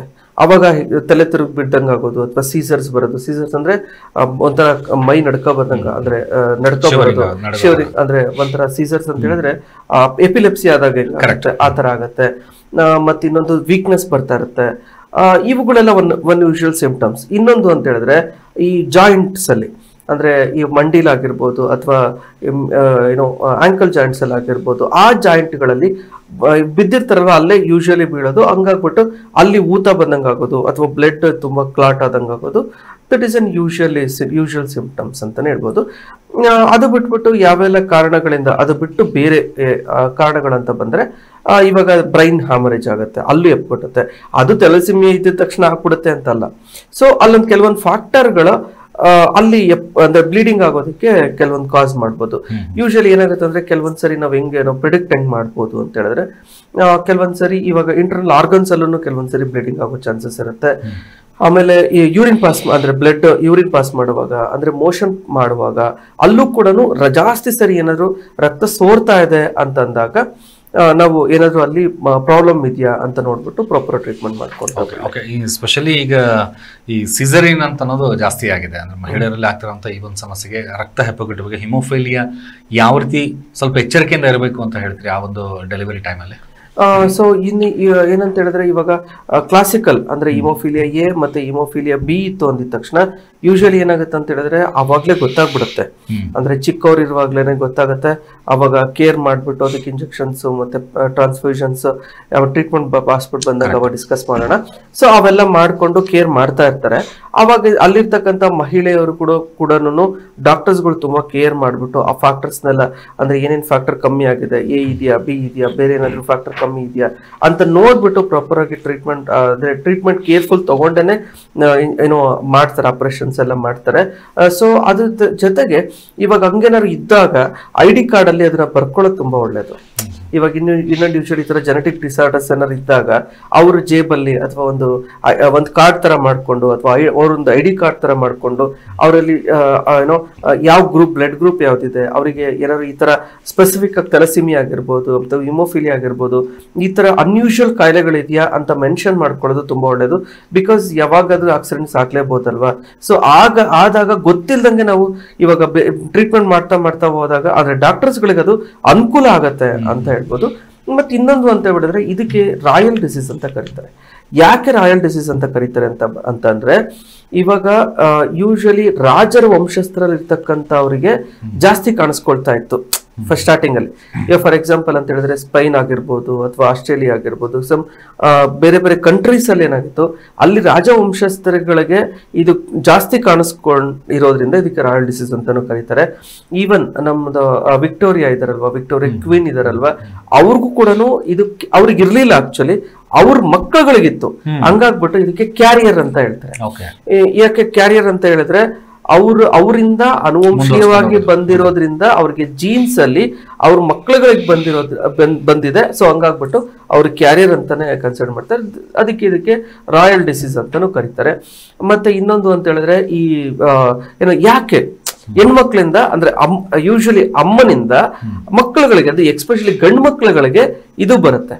ಯಾಕೆ ಅಂತ ಹೇಳಿದ್ರೆ ಇವಾಗ ಕ್ರೋಮೋಸೋಮ್ಸ್ ಅಂತ ಬಂದ್ರೆ 23 ಕ್ರೋಮೋಸೋಮ್ಸ್ ಪ್ಲಸ್ 1 ಕ್ರೋಮೋಸೋಮ್ ಇರುತ್ತೆ, ಅದು ಎಕ್ಸ್ ಅಥವಾ ವೈ. ಎಕ್ಸ್ ಕ್ರೋಮೋಸೋಮ್ ಏನ್ ಮಾಡುತ್ತೆ, ಅಮ್ಮನಿಂದ ಬರುತ್ತೆ. ವೈ ಕ್ರೋಮೋಸೋಮ್ ಅಪ್ಪನಿಂದ ಬರುತ್ತೆ. ಆ ಎಕ್ಸ್ ಕ್ರೋಮೋಸೋಮ್ ಅಲ್ಲಿ ಏನಾಗತ್ತಲ್ಲ ಅದರಲ್ಲಿ ಯೂಶಲಿ ಈ ಫ್ಯಾಕ್ಟರ್ಸ್ ನ ಏನೋ ಇದನ್ ಮಾಡುತ್ತೆ, ಅಂದ್ರೆ ಈ ಫ್ಯಾಕ್ಟರ್ಸ್ ನ ಅಫೆಕ್ಟ್ ಮಾಡುತ್ತೆ. ಸೊ ಹಂಗಾಗ್ಬಿಟ್ಟು ಅಮ್ಮನಿಂದ ಇತ್ತು ಅಂತ ಹೇಳಿದ್ರೆ, ಅಮ್ಮಂಗಿತ್ತು ಅಂತ ಹೇಳಿದ್ರೆ ಅಂದ್ರೆ ತಾಯಿಗಿತ್ತು ಅಂತ ಹೇಳಿದ್ರೆ ಗಂಡು ಮಗುಗೆ ಎಕ್ಸ್ಪೆಷಲಿ ಬರೋ ಚಾನ್ಸಸ್ ಬಹಳ ಇರುತ್ತೆ. ಸೊ ಅದಕ್ಕೆ ಏನ್ ಹೇಳ್ತಾರೆ, ಯೂಶಲಿ ಅಮ್ಮಂಗೇನು ಅಂದ್ರೆ ತಾಯಿಗೇನು ಸಿಂಪ್ಟಮ್ಸ್ ಕಾಣಿಸ್ಕೊಳ್ತಾ ಇಲ್ಲ, ಬಟ್ ಮಕ್ಕಳಿಗೆ ಬಂದಿದೆ ಅಂತಂದ್ರೆ ಅದರ ಅರ್ಥ ಅವ್ರಿಗೆ ಕ್ಯಾರಿಯರ್ ಆಗಿರುತ್ತೆ. ಅವ್ರ ವಂಶಸ್ಥರು ಅಲ್ಲಿಂದನೂ ಬಂದಿರೋ ಚಾನ್ಸಸ್ ಇರುತ್ತೆ. ಇನ್ನೊಂದು ಏನು, ನಮ್ಮ ದೇವರು ನಮ್ಗೆ ಎಷ್ಟು ಚೆನ್ನಾಗಿ ಸೃಷ್ಟಿ ಮಾಡಿದ್ದಾರೆ ಅಂತ ಹೇಳಿದ್ರೆ ಯೂಶಲಿ ಕೆಲವೊಂದ್ಸರಿ ರಿಪೀಟೆಡ್ ಅಬಾರ್ಷನ್ಸ್ ಆಗ್ತಾ ಇರುತ್ತೆ. ಆ ರಿಪೀಟೆಡ್ ತುಂಬಾ ಅಬಾರ್ಷನ್ಸ್ ಆದಾಗ ಏನಾಗುತ್ತೆ ಅಂತ ಹೇಳಿದ್ರೆ ಕೆಲವೊಬ್ಬರಿಗೆ ಅಲ್ಲಿ ಆ ಜೀನ್ಸ್ ಅಲ್ಲಿ ಏನಾದ್ರೂ ಪ್ರಾಬ್ಲಮ್ ಆಗಿತ್ತು ಅಥವಾ ಅಲ್ಲಿರ್ತಕ್ಕಂಥ ಓಮ್ ಆಗಿರ್ಬೋದು ಅಥವಾ ಸ್ಪರ್ಮ್ ಆಗಿರ್ಬೋದು, ಅಲ್ಲಿ ಸೇರಿಸುವಾಗ ಅಲ್ಲೇನಾದ್ರೂ ಕ್ರೋಮೋಸೋಮಲ್ ಏನಾದ್ರು ಅಬ್ನಾರ್ಮಲಿಸ್ ಇತ್ತು, ಅನಾಮಲಿಸ್ ಇತ್ತು ಅಂತ ಹೇಳಿದ್ರೆ ಅದು ಅಬಾರ್ಟ್ ಆಗೋಗ್ಬಿಡುತ್ತೆ ನಾರ್ಮಲ್ ಇರ್ತಕ್ಕಂಥ ವ್ಯಕ್ತಿಗಳ. ಇವಾಗ ಕೆಲವೊಂದ್ಸರಿ ಏನಾಗುತ್ತೆ ಅಂದ್ರೆ ಅಬಾರ್ಷನ್ ಆಗ್ತಾ ಇದೆ, ಅಯ್ಯೋ ಇದು ಚೆನ್ನಾಗಿತ್ತು ಮಗು ಅಬಾರ್ಟ್ ಆಗೋಯ್ತು ಅಂತಂದ್ರೆ ಅವರಿಗೆ ಕೆಲವೊಂದ್ಸರಿ ಕ್ರೋಮೋಸೋಮಲ್ ಅಬ್ನಾರ್ಮಲಿಟೀಸ್ ಆ ಸ್ಪರ್ಮ್ ಮತ್ತೆ ಓಮ್ ಫ್ಯೂಸ್ ಆಗಿರುತ್ತಲ್ವಾ, ಅಲ್ಲಿರ್ತಕ್ಕಂಥದಕ್ಕೆ ಆಗಿರುತ್ತೆ ಅಂತ ಒಂದು ಸ್ಟಡಿ ಹೇಳುತ್ತೆ. ಸೊ ಹಂಗಾಗ್ಬಿಟ್ಟು ಅಕಸ್ಮಾತ್ ಹೋಯ್ತು ಅಂತಂದ್ರೂ ತುಂಬಾ ಟೆನ್ಷನ್ ಮಾಡ್ಕೊಳ್ಳೋದು ಬೇಡ, ಇನ್ನೊಂದು ಮಗು ಚೆನ್ನಾಗಾಗತ್ತೆ ಅಂತ ಹೇಳ್ಬಿಟ್ಟು ಕೇರ್ ಮಾಡೋದು ತುಂಬಾ ಒಳ್ಳೆಯದು. ಓಕೆ, ಅಂದ್ರೆ ಇನ್ನು ಹಿಮೋಫಿಲಿಯಾದಲ್ಲಿ ರಕ್ತ ಹೆಪ್ಪುಗಟ್ಟುವಿಕೆ ಆಯ್ತು ಅಂದ್ರೆ ಮಾತು ಅಸ್ಪಷ್ಟತೆ ಬರುತ್ತೆ ಅಂತ ಹೇಳಿ, ಅಂತಂದ್ರೆ ಇದು ಮಗುವಿನ ಬೆಳವಣಿಗೆಯಿಂದನೇ ಆರಂಭ ಆಗುತ್ತಾ ಅಥವಾ ವಯಸ್ಸಿನ ಯಾವುದೇ ಸಮಯದಲ್ಲೂ ಸಹ ಬರಬಹುದಾ ಅಥವಾ ಹೇಗೆ ಸರ್? ಯೂಶಲಿ ಏನು ಅಂತಂದ್ರೆ ಇದು ಜೆನೆಟಿಕ್ ಡಿಸಾರ್ಡರ್ ಆಗಿರೋದ್ರಿಂದ ಯೂಶಲಿ ಚಿಕ್ಕ ವಯಸ್ಸಿನಲ್ಲೇ ಗೊತ್ತಾಗ್ಬಿಡುತ್ತೆ. ಅಂದ್ರೆ ಕೆಲವೊಂದ್ಸರಿ ಬಿದ್ದಾಗ ಅಲ್ಲೇನಾದ್ರೂ ರಕ್ತ ಒಂಥರ ಎಪ್ಪುಗಟ್ಬಿಟ್ಟು ಒಳಗಡೆನೆ ಒಳವರ್ತ ಬಿದ್ದಿರೋದು ಅಂತ ಹೇಳ್ತೀವಲ್ವಾ, ಅಲ್ಲೇ ಒಳವರ್ತ ಬಿದ್ದುಬಿಟ್ಟು ಅಲ್ಲಿ ರಕ್ತ ಎಪ್ಪುಗಟ್ಬಿಟ್ಟು ಅಲ್ಲಿ ಊತ ಬರೋದಾಗಿರ್ಬೋದು, ಅಥವಾ ಅಲ್ಲಿ ಒಂಥರ ಒಳಗಡೆನೆ ಕ್ಲಾಟ್ ಆಗೋದಾಗಿರ್ಬೋದು, ಅಥವಾ ಬ್ಲೂಯಿಶ್ ಕಲರ್ ಡಿಸ್ಕಲರೇಷನ್ ಆಗಿರ್ಬೋದು, ಬುಗುಟು ಬಂದಿರುತ್ತೆ ಅಂತ ಹೇಳ್ತಾರೆ. ಅಲ್ಲಿ ಆತರ ಅಲ್ಲಂದ್ರೆ ಎಲ್ಲರಿಗೂ ಬಿದ್ದಿದ ತಕ್ಷಣ ಬುಗುಟು ಬಂದೇ ಬರುತ್ತೆ, ಅವ್ರಿಗೂ ಹಿಮೋಫಿಲಿಯಾ ಇದೆಯಾ ಅಂತ ತಪ್ಪ ತಿಳ್ಕೊಳಕ್ ಹೋಗ್ಬೇಡಿ. ಸೊ ಆತರ ರಿಪೀಟೆಡ್ ಆಗ್ತಾ ಇದೆ, ಅಲ್ಲಿ ಒಳಗಡೆನೆ ಬ್ಲೀಡಿಂಗ್ ಎಷ್ಟಾದ್ರೂ ಸ್ಟಾಪ್ ಆಗ್ತಾ ಇಲ್ಲ ಅಂತಂದಾಗ, ಅಲ್ಲಿ ಇನ್ನು ಜಾಸ್ತಿ ದಿವಸಗಳ ಗಟ್ಟಲೆ ಇದು ಕಂಟಿನ್ಯೂಸ್ ಆಗ್ತಾ ಇದೆ ಅಂತ ಅಂದಾಗ that is first line of diagnosis ಅಂತಾನೆ ಹೇಳ್ಬೋದು. ಇವಾಗ ಫಾರ್ ಎಕ್ಸಾಂಪಲ್ ಚಿಕ್ಕ ಮಕ್ಕಳಿಗೆ ಬ್ಲೀಡಿಂಗ್ ಆಗ್ತಾ ಇರುತ್ತೆ. ಯೂಶಲಿ ಮಕ್ಕಳುಗಳಿಗೆ ಯೂರಿನ್ ಅಲ್ಲಿ ಮತ್ತೆ ಮೋಷನ್ ಅಲ್ಲಿ ಯೂಶಲಿ ಬ್ಲಡ್ ಹೋಗಲ್ಲ ಅವ್ರಿಗೆ, ಯಾಕಂದ್ರೆ ಲಿಕ್ವಿಡ್ ಡಯಟ್ ಆಗಿರ್ಬೋದು, ನಾರ್ಮಲ್ ಡಯಟ್ ಕೊಡ್ತಾ ಇರೋದ್ರಿಂದ ಆಬ್ವಿಯಸ್ಲಿ ನಾರ್ಮಲ್ ಆಗಿ ಹೋಗ್ತಾ ಇರ್ತಾರೆ. ಇನ್ನೊಂದು ಯೂಶುವಲ್ ಏನಾದ್ರು ಆ ಥರ ಆಗ್ತಾ ಇದೆ, ಜಾಸ್ತಿ ಬ್ಲೀಡಿಂಗ್ ಎಲ್ಲ ಆಗ್ತಾ ಇದೆ ಅಂತಂದಾಗ ಸೊ ಕೇರ್ಫುಲ್ ಆಗಿ ಅದನ್ನ ಅಥವಾ ಫ್ಯಾಮಿಲಿ ಹಿಸ್ಟ್ರಿ ಇತ್ತು ಅಂತಂದ್ರೆ ಅವಾಗ ಅದ್ರ ಬಗ್ಗೆ ನೀಟಾಗಿ ನೋಡಿಕೊಂಡು ಅದನ್ನ ಪ್ರಾಪರ್ ಡಯಾಗ್ನೋಸಿಸ್ ಮಾಡ್ಕೊಂಡು ಟ್ರೀಟ್ಮೆಂಟ್ ಮಾಡ್ಕೊಳ್ಳೋದು ತುಂಬಾ ಒಳ್ಳೆಯದು. ಓಕೆ ಓಕೆ, ಇದ್ರ ಬಗ್ಗೆ ಇನ್ನೂ ಮಾತಾಡೋಣ. ಜೊತೆಗೆ ಅಸ್ಪಷ್ಟತೆ ಮಾತುಗಳು, ತಲೆನೋವು ಅಥವಾ ಬ್ರೈನಿಗೆ ಹೆಚ್ಚಿನ ಪೆಟ್ಟಾದಾಗ ಅಥವಾ ಬ್ರೈನ್ನಲ್ಲೇ ಸಹಜವಾಗಿ ಬರುವಂಥ ಒಂದು ಸಮಸ್ಯೆ ಈ ಒಂದು ಹೆಪ್ಪುಗಟ್ಟುವಿಕೆ ಆಗ್ಬೋದು. ಹೀಗಾಗಿ ಪ್ರಾಣಕ್ಕೆ ಅಪಾಯ ಒಂದೇ ನಂತರ 10,000ರಲ್ಲಿ ಒಬ್ಬರಿಗೆ ಬರುವಂಥ ಒಂದು ಚಾನ್ಸಸ್ ಇದೆ. ಹಾಗಾಗಿ ಒಟ್ಟಾರೆಯಾಗಿ ಇದ್ರ ಬಗ್ಗೆ ಅವೇರ್ನೆಸ್ ಮೂಡಿಸೋದಂತೂ ನಮ್ಮ ಜವಾಬ್ದಾರಿ ಇದೆ. ಹಾಗಾಗಿ ಎಚ್ಚರಿಕೆ ಕ್ರಮಗಳನ್ನು ಅಥವಾ ಹೇಗೆ ನಾವು ಚಿಕಿತ್ಸೆಗಳನ್ನು ತೆಗೆದುಕೊಳ್ಬೇಕು ಅನ್ನೋದ್ರ ಬಗ್ಗೆ ಸಹಿತ ನಾವು ತಿಳ್ಕೊಳ್ಳೋಣ. ತಾವು ಕೂಡ ಕರೆ ಮಾಡಿ ಮಾತನಾಡ್ಬೋದು. ಇವತ್ತಿನ ನೇರ ಪ್ರಸಾರದಲ್ಲಿ ತಮಗೆ ಯಾವುದೇ ರೀತಿಯ ತಲೆಗೆ ಪೆಟ್ಟು ಬಿದ್ದಿರ್ಬೋದು ಅಥವಾ ಯಾವುದೋ ಒಂದು 8-10 ವರ್ಷಗಳಿಂದ ಏನೋ ಒಂದು ಗಾಯ ಆಗಿರುತ್ತೆ, ಅದು ಒಳಪೆಟ್ಟು ಅಂತ ಹೇಳ್ತೀವಿ. ಅಂಥ ಒಂದು ಸಂದರ್ಭಗಳು ಏನಾದರೂ ಆಗಿತ್ತು ಅಂತಂದರೆ ಅದು ಹಿಮೋಫಿಲಿಯಾನ ಅಥವಾ ರಕ್ತ ಹೆಪ್ಪುಗಟ್ಟುವಿಕೆಯಿಂದ ಆಗುವಂಥ ಅನಾಹುತಗಳನ್ನ ಅನ್ನೋದ್ರ ಬಗ್ಗೆ ಸಹಿತ ಮಾತಾಡೋಣ. ಜೊತೆಗೆ ಇನ್ನು ನಾವು ಮಾತಾಡೋದು ಒಂದು ಮಹತ್ವ ಆಯಿತು. ಇನ್ನೊಂದೇನಂದ್ರೆ ಕಣ್ಣಿಗೂ ಸಹಿತ ಇದು ಸಮಸ್ಯೆ ಮಾಡಿಕೊಡುತ್ತೆ ಅಂತ ಹೇಳಿ. ಯಾಕೆಂದ್ರೆ ಸಾಕಷ್ಟು ಜನ ಗ್ಲುಕೋಮಾ ಅಂತ ಹೇಳ್ತಾರೆ, ರೆಟಿನೋಪತಿ ಇಶ್ಯೂಸ್ಗಳಾಗಿರ್ಬೋದು. ಇದಕ್ಕೂ ವಯಸ್ಸಿನ ಅಂತರ ಇರುತ್ತಾ ಅಥವಾ ಇದಕ್ಕೂ ಏನಾದರೂ ಕಾರಣಗಳಿದೆಯಾ ಅಥವಾ ಹೇಗೆ? ಇವಾಗ ಸರ್ ಯೂಶಲಿ ಏನಾಗುತ್ತೆ ಅಂದ್ರೆ ಸ್ಟಾರ್ಟಿಂಗ್ ಅಲ್ಲಿ ಬಂದಾಗ ಅದು ಸ್ಟಾರ್ಟಿಂಗ್ ಅಲ್ಲಿ ಇದ್ದಾಗ ಯೂಶಲಿ ಕೇರ್ ಮಾಡ್ತಾ ಇರ್ತಾರೆ.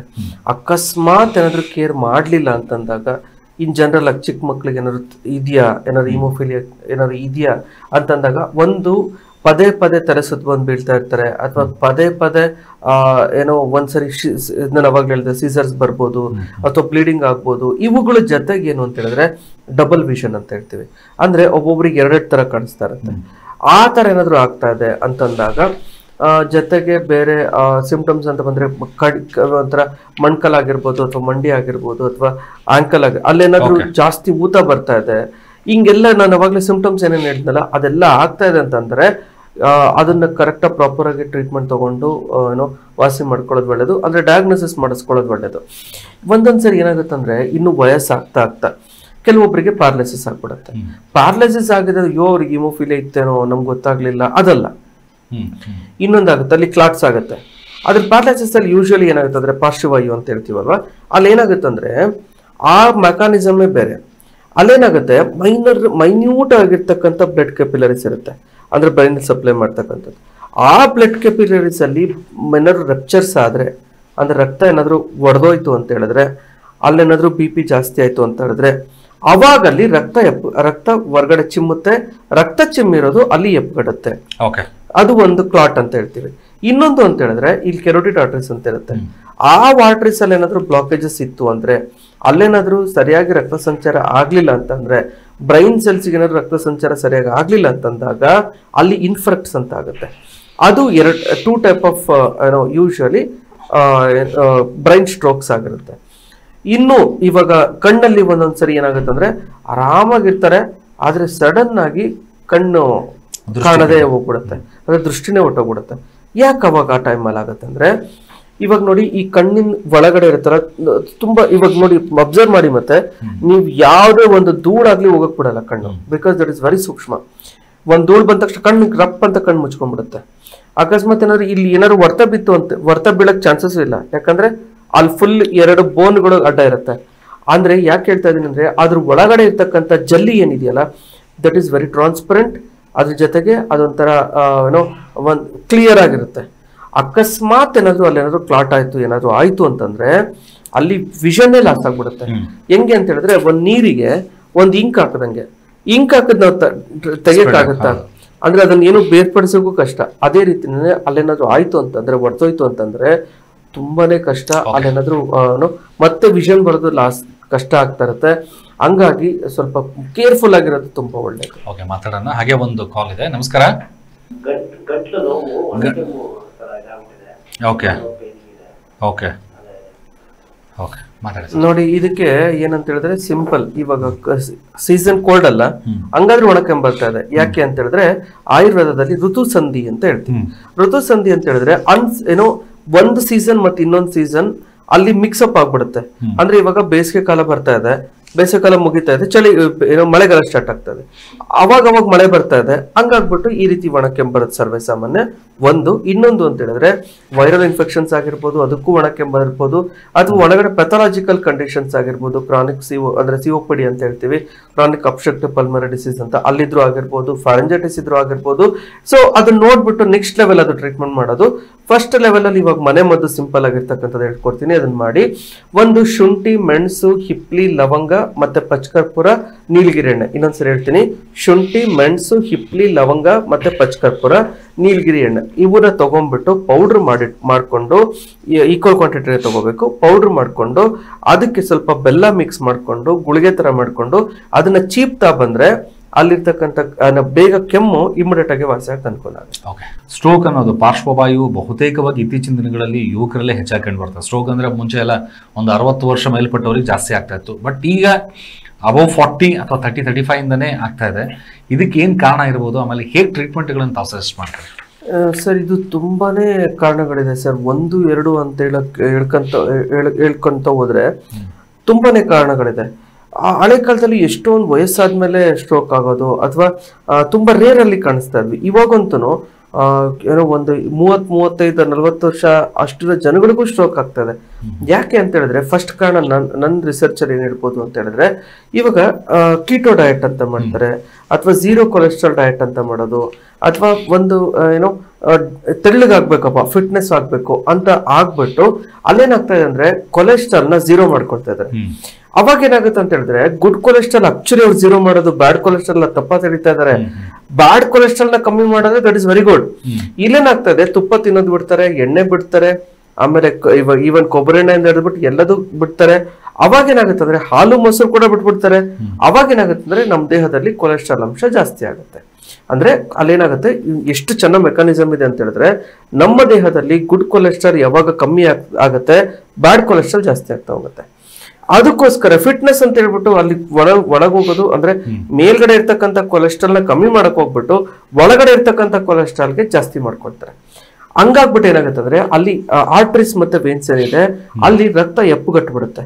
ಯಾವಾಗ ರಕ್ತ ಅಂದ್ರೆ ಏನೋ ಆರ್ಟ್ರೀಸ್ ಮತ್ತೆ ವೇನ್ಸ್ ಅಲ್ಲಿ ಏನೋ ಈ ಕೊಲೆಸ್ಟ್ರಾಲ್ ಡೆಪಾಸಿಟ್ ಆಗ್ಬಿಡುತ್ತೆ, ಬ್ಯಾಡ್ ಕೊಲೆಸ್ಟ್ರಾಲ್ ಕೂತ್ಕೊಂಡು. ಯಾವಾಗ ಬ್ಯಾಡ್ ಕೊಲೆಸ್ಟ್ರಾಲ್ ಕುತ್ಕೊಳ್ಳುತ್ತೆ, ರಕ್ತ ಸಂಚಾರನೆ ಸರಿಯಾಗಲ್ಲ. ಯಾವಾಗ ರಕ್ತ ಸಂಚಾರ ಸರಿಯಾಗಲ್ವೋ ಅವಾಗ ಸ್ಟ್ರೋಕ್ ಆಗುತ್ತೆ. ಕೆಲವೊಂದು ಕೊಲೆಸ್ಟ್ರಾಲ್ ಇಂಡ್ಯೂಸ್ಡ್ ಡಿಸಾರ್ಡರ್ಸ್ ಬರುತ್ತೆ, ಹಾರ್ಟ್ ಅಟ್ಯಾಕ್ಸ್ ಆಗ್ಬೋದು. ಆಮೇಲೆ ಮೇನ್ ಆಗಿ ಹಾರ್ಟ್ ಅಟ್ಯಾಕ್ ಆಗ್ತಿರೋದು ಇದೆ ಅಂತ ತುಂಬಾ ರಿಸರ್ಚ್ ಹೇಳ್ತಾ ಇದೆ. ನನ್ ಕೇಳ್ಬಿಟ್ಟು ಸಿಕ್ಕಾಪಟ್ಟೆ ಶಾಕ್ ಆಗಿತ್ತು. ಅದಕ್ಕೆ ನಾನು ಎಷ್ಟೊಂದು ಎಪಿಸೋಡ್ಸ್ ಅಲ್ಲಿ ನಾನು ಹೇಳೋದಿಷ್ಟೇ, ತೆಳ್ಳಗಾಗ್ಬೇಕಾ ಎಲ್ಲ ಊಟ ಮಾಡಿ, ಯಾವುದೇ ಕಾರಣಕ್ಕೂ ಏನೂ ಬಿಡಬೇಡಿ, ಆದ್ರೆ ಕಮ್ಮಿ ಕ್ವಾಂಟಿಟಿ ತಿನ್ನಿ. 4 ಚಪಾತಿ ತಿನ್ನೋ ಜಾಗದಲ್ಲಿ 2 ಚಪಾತಿ ತಿನ್ನಿ ಅಥವಾ 3 ಚಪಾತಿ ತಿನ್ನಿ. ಅದ್ರಲ್ಲಿ ತುಪ್ಪ ಇರಬೇಕು, ಬೆಣ್ಣೆ ಇರಬೇಕು, ಎಲ್ಲದೂ ಇರಬೇಕು. ಹಂಗಂತ ಹೇಳ್ಬಿಟ್ಟು ಕ್ವಾಂಟಿಟಿ ಕಮ್ಮಿ ಮಾಡಿ. 4 ಚಪಾತಿ ತಿನ್ನೋ ಜಾಗದಲ್ಲಿ 2 ಚಪಾತಿ ತಿನ್ಬಿಟ್ಟು ಪಲ್ಯ ಇಷ್ಟೊಂದು ಜಾಸ್ತಿ ತಿಂದ್ರೆ ತೆಳ್ಳಗಾಗಲ್ಲ. ಕ್ವಾಂಟಿಟಿ ಕೂಡ ಕಮ್ಮಿ ಮಾಡಬೇಕು. ಸೊ ಆದ್ರೆ 3 ಹೊತ್ತು ಕರೆಕ್ಟಾಗಿ ಊಟ ಮಾಡಿ. ನನ್ನ ಎಪಿಸೋಡ್ ಅಲ್ಲಿ ತುಂಬಾ ಹೇಳೋದು ಇದನ್ನೇ. ಆದ್ರೆ ಇವಾಗ ರಿಸರ್ಚ್ ಏನ್ ಹೇಳ್ತಾ ಇದೆ ಅಂದ್ರೆ ಕೀಟೋ ಡಯಟ್ ಮಾಡೋದ್ರಿಂದ ಅಲ್ಲಿ ಏನೋ ಈ ಸ್ಟ್ರೋಕ್ ಆಗೋದು ಅಥವಾ ಫಿಟ್ನೆಸ್ ಮೇಂಟೈನ್ ಮಾಡಕ್ ಹೋಗ್ಬಿಟ್ಟು ಬೇರೆ ಬೇರೆ ಸೆಲೆಬ್ರಿಟೀಸ್, ತುಂಬಾ ಜನ ಸೆಲೆಬ್ರಿಟೀಸ್ ಕೊಲೆಸ್ಟ್ರಾಲ್ ಹೊರಗಡೆ ಹಾಕಕ್ ಹೋಗ್ಬಿಟ್ಟು ಬಹಳ ಜನ ಸತ್ತೋಗಿರೋರಿದ್ದಾರೆ. ಓಕೆ, ಇದ್ರ ಬಗ್ಗೆ ಒಂದು ಕಾಲ್ ಇದೆ. ನಮಸ್ಕಾರ. ಹಲೋ, ಹೇಳಿ ಸರ್, ತಮ್ಮ ಹೆಸರು? ಮೈಸೂರಿಂದ. ಕೇಳಿ ಸರ್, ಏನ್ ಪ್ರಶ್ನೆ ಕೇಳಿ. ನಮಸ್ತೆ. ಆಯ್ತು, ಕೇಳ್ರಿ ಪ್ರಶ್ನೆ ಹೇಳಿ, ಏನ್ ಸಮಸ್ಯೆ ಇದೆ? ನನಗೆ ಸರ್ ಆಲ್ರೆಡಿ ಆಪರೇಷನ್ ಆಗಿದೆ. ಆಪರೇಷನ್ ಆದ್ಮೇಲೆ ಕೆಮ್ಮು ಸಿಕ್ಕಾಪಟ್ಟೆ ಕೆಮ್ಮಿದೆ ಸರ್, ಕೂತ್ಕೊಳ್ಳೋಕ್ಕಾಗಲ್ಲ. ರಾತ್ರಿ ಹೊತ್ತು ಮೈಗಳ್ಸಂಗೆಲ್ಲ ಹಾರಿ ಏನ್ ಆಪರೇಷನ್ ಆಗಿದೆ ಅದು? ಎಕ್ಸ್ರಾ ಮಾಡಿಸಿ ಓಕೆ. ಎಲ್ಲಾ ಟೆಸ್ಟ್ಗಳು ಆಗಿವೆ. ಯಾವ ಹರ್ನಿಯಾ ಆಗಿತ್ತು ನಿಮ್ಗೆ? ಸರಣಿ ಆದ್ರೂ 40 ವರ್ಷದಿಂದ ಇತ್ತು. ಅಲ್ಲ ಸರಿ ನಾನು ಹೇಳೋದು ಯಾವ ಹರ್ನಿಯಾ ಇತ್ತು. ಇವಾಗ ನೋಡಿ 4 ತರದ ಹರ್ನಿಯಾ ಇರುತ್ತೆ. ಇಂಗ್ವಲ್ ಹರ್ನಿಯಾ, ಫಿಮರಲ್ ಹರ್ನಿಯಾ, ಅಂಬಲಿಕಲ್ ಹರ್ನಿಯಾ ಮತ್ತೆ ಹಿಯಾಟಸ್ ಹರ್ನಿಯಾ ಅಂತ ಇರುತ್ತೆ. ಹಿಯಾಟಸ್ ಹರ್ನಿಯಾ ಇರುತ್ತೆ. ಹಿಯಾಟಸ್ ಹರ್ನಿಯಾ ಅಂತ ಹೇಳಿದ್ರೆ ಅಲ್ಲಿ ಅನ್ನನಾಳದಲ್ಲಿ ಏನಿರುತ್ತೆ ಅದು ಡಯಾಫ್ರಾಮ್ ಅಂತ ಇರುತ್ತೆ. ಡಯಾಫ್ರಾಮ್ ಮೇಲ್ಗಡೆ ಬಂದ್ಬಿಟ್ಟು ಅಲ್ಲಿ ಏನೋ ಹೊರಗಡೆ ಬಂದ್ಬಿಡುತ್ತೆ, ಹರ್ನಿಯಾ ಅಂತ ಹೇಳ್ತೀವಿ. ಆ ಹರ್ನಿಯಾ ಏನಾದ್ರೂ ಆಪರೇಷನ್ ಆದಾಗ, ಅಕಸ್ಮಾತ್ ಏನಾದ್ರೂ ಆಪರೇಷನ್ ಕಾಂಪ್ಲಿಕೇಶನ್ಸ್ ಆದಾಗ ಈ ರೀತಿ ಕೆಮ್ಮುಗಳು ಸ್ಟಾರ್ಟ್ ಆಗುತ್ತೆ. ಇನ್ನೊಂದು ಅಂಬಲಿಕಲ್ ಹರ್ನಿಯಾ ಅಂತ ಇರುತ್ತೆ, ಫಿಮರಲ್ ಹರ್ನಿಯಾ ಅಂತ ಇರುತ್ತೆ, ಮತ್ತೆ ಇಂಗ್ವಲ್ ಹರ್ನಿಯಾ ಅಂತ ಇರುತ್ತೆ. ಆ ಹರ್ನಿಯಾದಲ್ಲಿದ್ದಾಗ ಯೂಶಲಿ ಆಪರೇಷನ್ ಕಾಂಪ್ಲಿಕೇಶನ್ಸ್ ಆದಾಗ ಈ ರೀತಿ ಆಗೋದು ಸರ್ವೇ ಸಾಮಾನ್ಯ. ನಾವು ಟ್ರೀಟ್ಮೆಂಟ್ ಸ್ಟಾರ್ಟ್ ಮಾಡ್ಬೇಕಿಂತ ಮುಂಚೆ ಅಥವಾ ಎಷ್ಟೊಂದ್ ಸರಿ ನಾನು ಟಿವಿ ಪ್ರೋಗ್ರಾಮ್ ಕೊಡುವಾಗ ಹೇಳುವಾಗ ಹರ್ನಿಯಾಗೆ ಆಪರೇಷನ್ ಅವಶ್ಯಕತೆ ಇಲ್ಲ, ಅನ್ಲೆಸ್ ಅಂಟಿಲ್ ತುಂಬಾ ದೊಡ್ಡದಾಗೋವರೆಗೂ. ಅಕಸ್ಮಾತ್ ಏನಾದ್ರು ಆಪರೇಷನ್ ಮಾಡಿಸಿದ್ರೆ ಯೂಶಲಿ ಡಾಕ್ಟರ್ಗಳು ಹೇಳ್ತಾರೆ ಒಂದ್ ಕಡೆ ಮೆಶ್ ಹಾಕಿದ್ರೆ ಇನ್ನೊಂದ್ ಕಡೆ ಊದ್ಕೊಳ್ಳೋ ಚಾನ್ಸಸ್ ಇರುತ್ತೆ, ಅಥವಾ ಈ ರೀತಿ ಕಾಂಪ್ಲಿಕೇಶನ್ಸ್ ಆಗುತ್ತೆ ಅಂತ ಸಾಕಷ್ಟು ಬಾರಿ ಹೇಳ್ತಾ ಇರ್ತೀನಿ. ಆದ್ರೂ ಈಗ ಹೋಗ್ಬಿಟ್ಟು ಆಪರೇಷನ್ ಮಾಡಿಸ್ಕೊಂಡು ಈ ತರ ಪ್ರಾಬ್ಲಮ್ ಅನ್ಸೋದು. ಇವಾಗ ಅಲ್ಲೇನಾಗ್ಬಿಡುತ್ತೆ ಅಂದ್ರೆ ಮೆಶ್ ಹಾಕಿರ್ತಾರೆ, ಅಲ್ಲಿ ಲಿಕ್ಕಿಮೋ ರಿಸೆಪ್ಟರ್ ಆಫ್ ಟ್ರಿಗರ್ ಝೋನ್ ಅಂತ ಇರುತ್ತೆ, ಅಲ್ಲೇನಾದ್ರೂ ಸ್ಟಿಮ್ಯುಲೇಟ್ ಆಯ್ತು ಅಥವಾ ಮೆಡಿಸಿನ್ ಸೈಡ್ ಎಫೆಕ್ಟ್ಸ್ ಆಯ್ತು ಈ ರೀತಿ. ಸೊ ಆ ಹರ್ನಿಯಾ ಅಂದ್ರೆ ಏನು? ಅಲ್ಲಿ ಪೆರಿಟೋನಿಯಲ್ ಮೆಂಬ್ರೇನ್ ಅಂತ ಇರುತ್ತೆ. ಅಂದ್ರೆ ದೇಹದಲ್ಲಿ ಹೆಂಗೆ ಪದರ ಇರುತ್ತಲ್ವಾ ಅದೇ ರೀತಿನೇ ಒಂದು ಕವರ್ ಇರುತ್ತೆ. ಅಂದ್ರೆ ಇವಾಗ ಯಾವ್ದಾರ ಒಂದು ತರಕಾರಿ ತಗೊಂಬರಕ್ಕೆ ಅಂತ ಹೋಗ್ತೀವಿ ಅಂತ ಅನ್ಕೊಳ್ಳಿ, ಒಂದ್ ದೊಡ್ಡ ಕವರ್ ಇರುತ್ತೆ. ಆ ಕವರ್ ಅಲ್ಲಿ ಚಿಕ್ಕದ ಕ್ಯಾರೆಟ್, ಮೂಲಂಗಿ, ಹಸಿ ಸೊಪ್ಪು, ತರಕಾರಿಗಳು ಬೇರೆ ಬೇರೆ ಕವರ್ ಅಲ್ಲಿ ಹಾಕ್ತಂಗೆ. ಅಂದ್ರೆ ಆ ಕವರ್ ಏನಿದೆ ಅದು ವೀಕ್ ಆಗುತ್ತೆ. ವೀಕ್ ಆದಾಗ ಅಬ್ವಿಯಸ್ಲಿ ಹೊರಗಡೆ ಕಾಣಿಸುತ್ತೆ.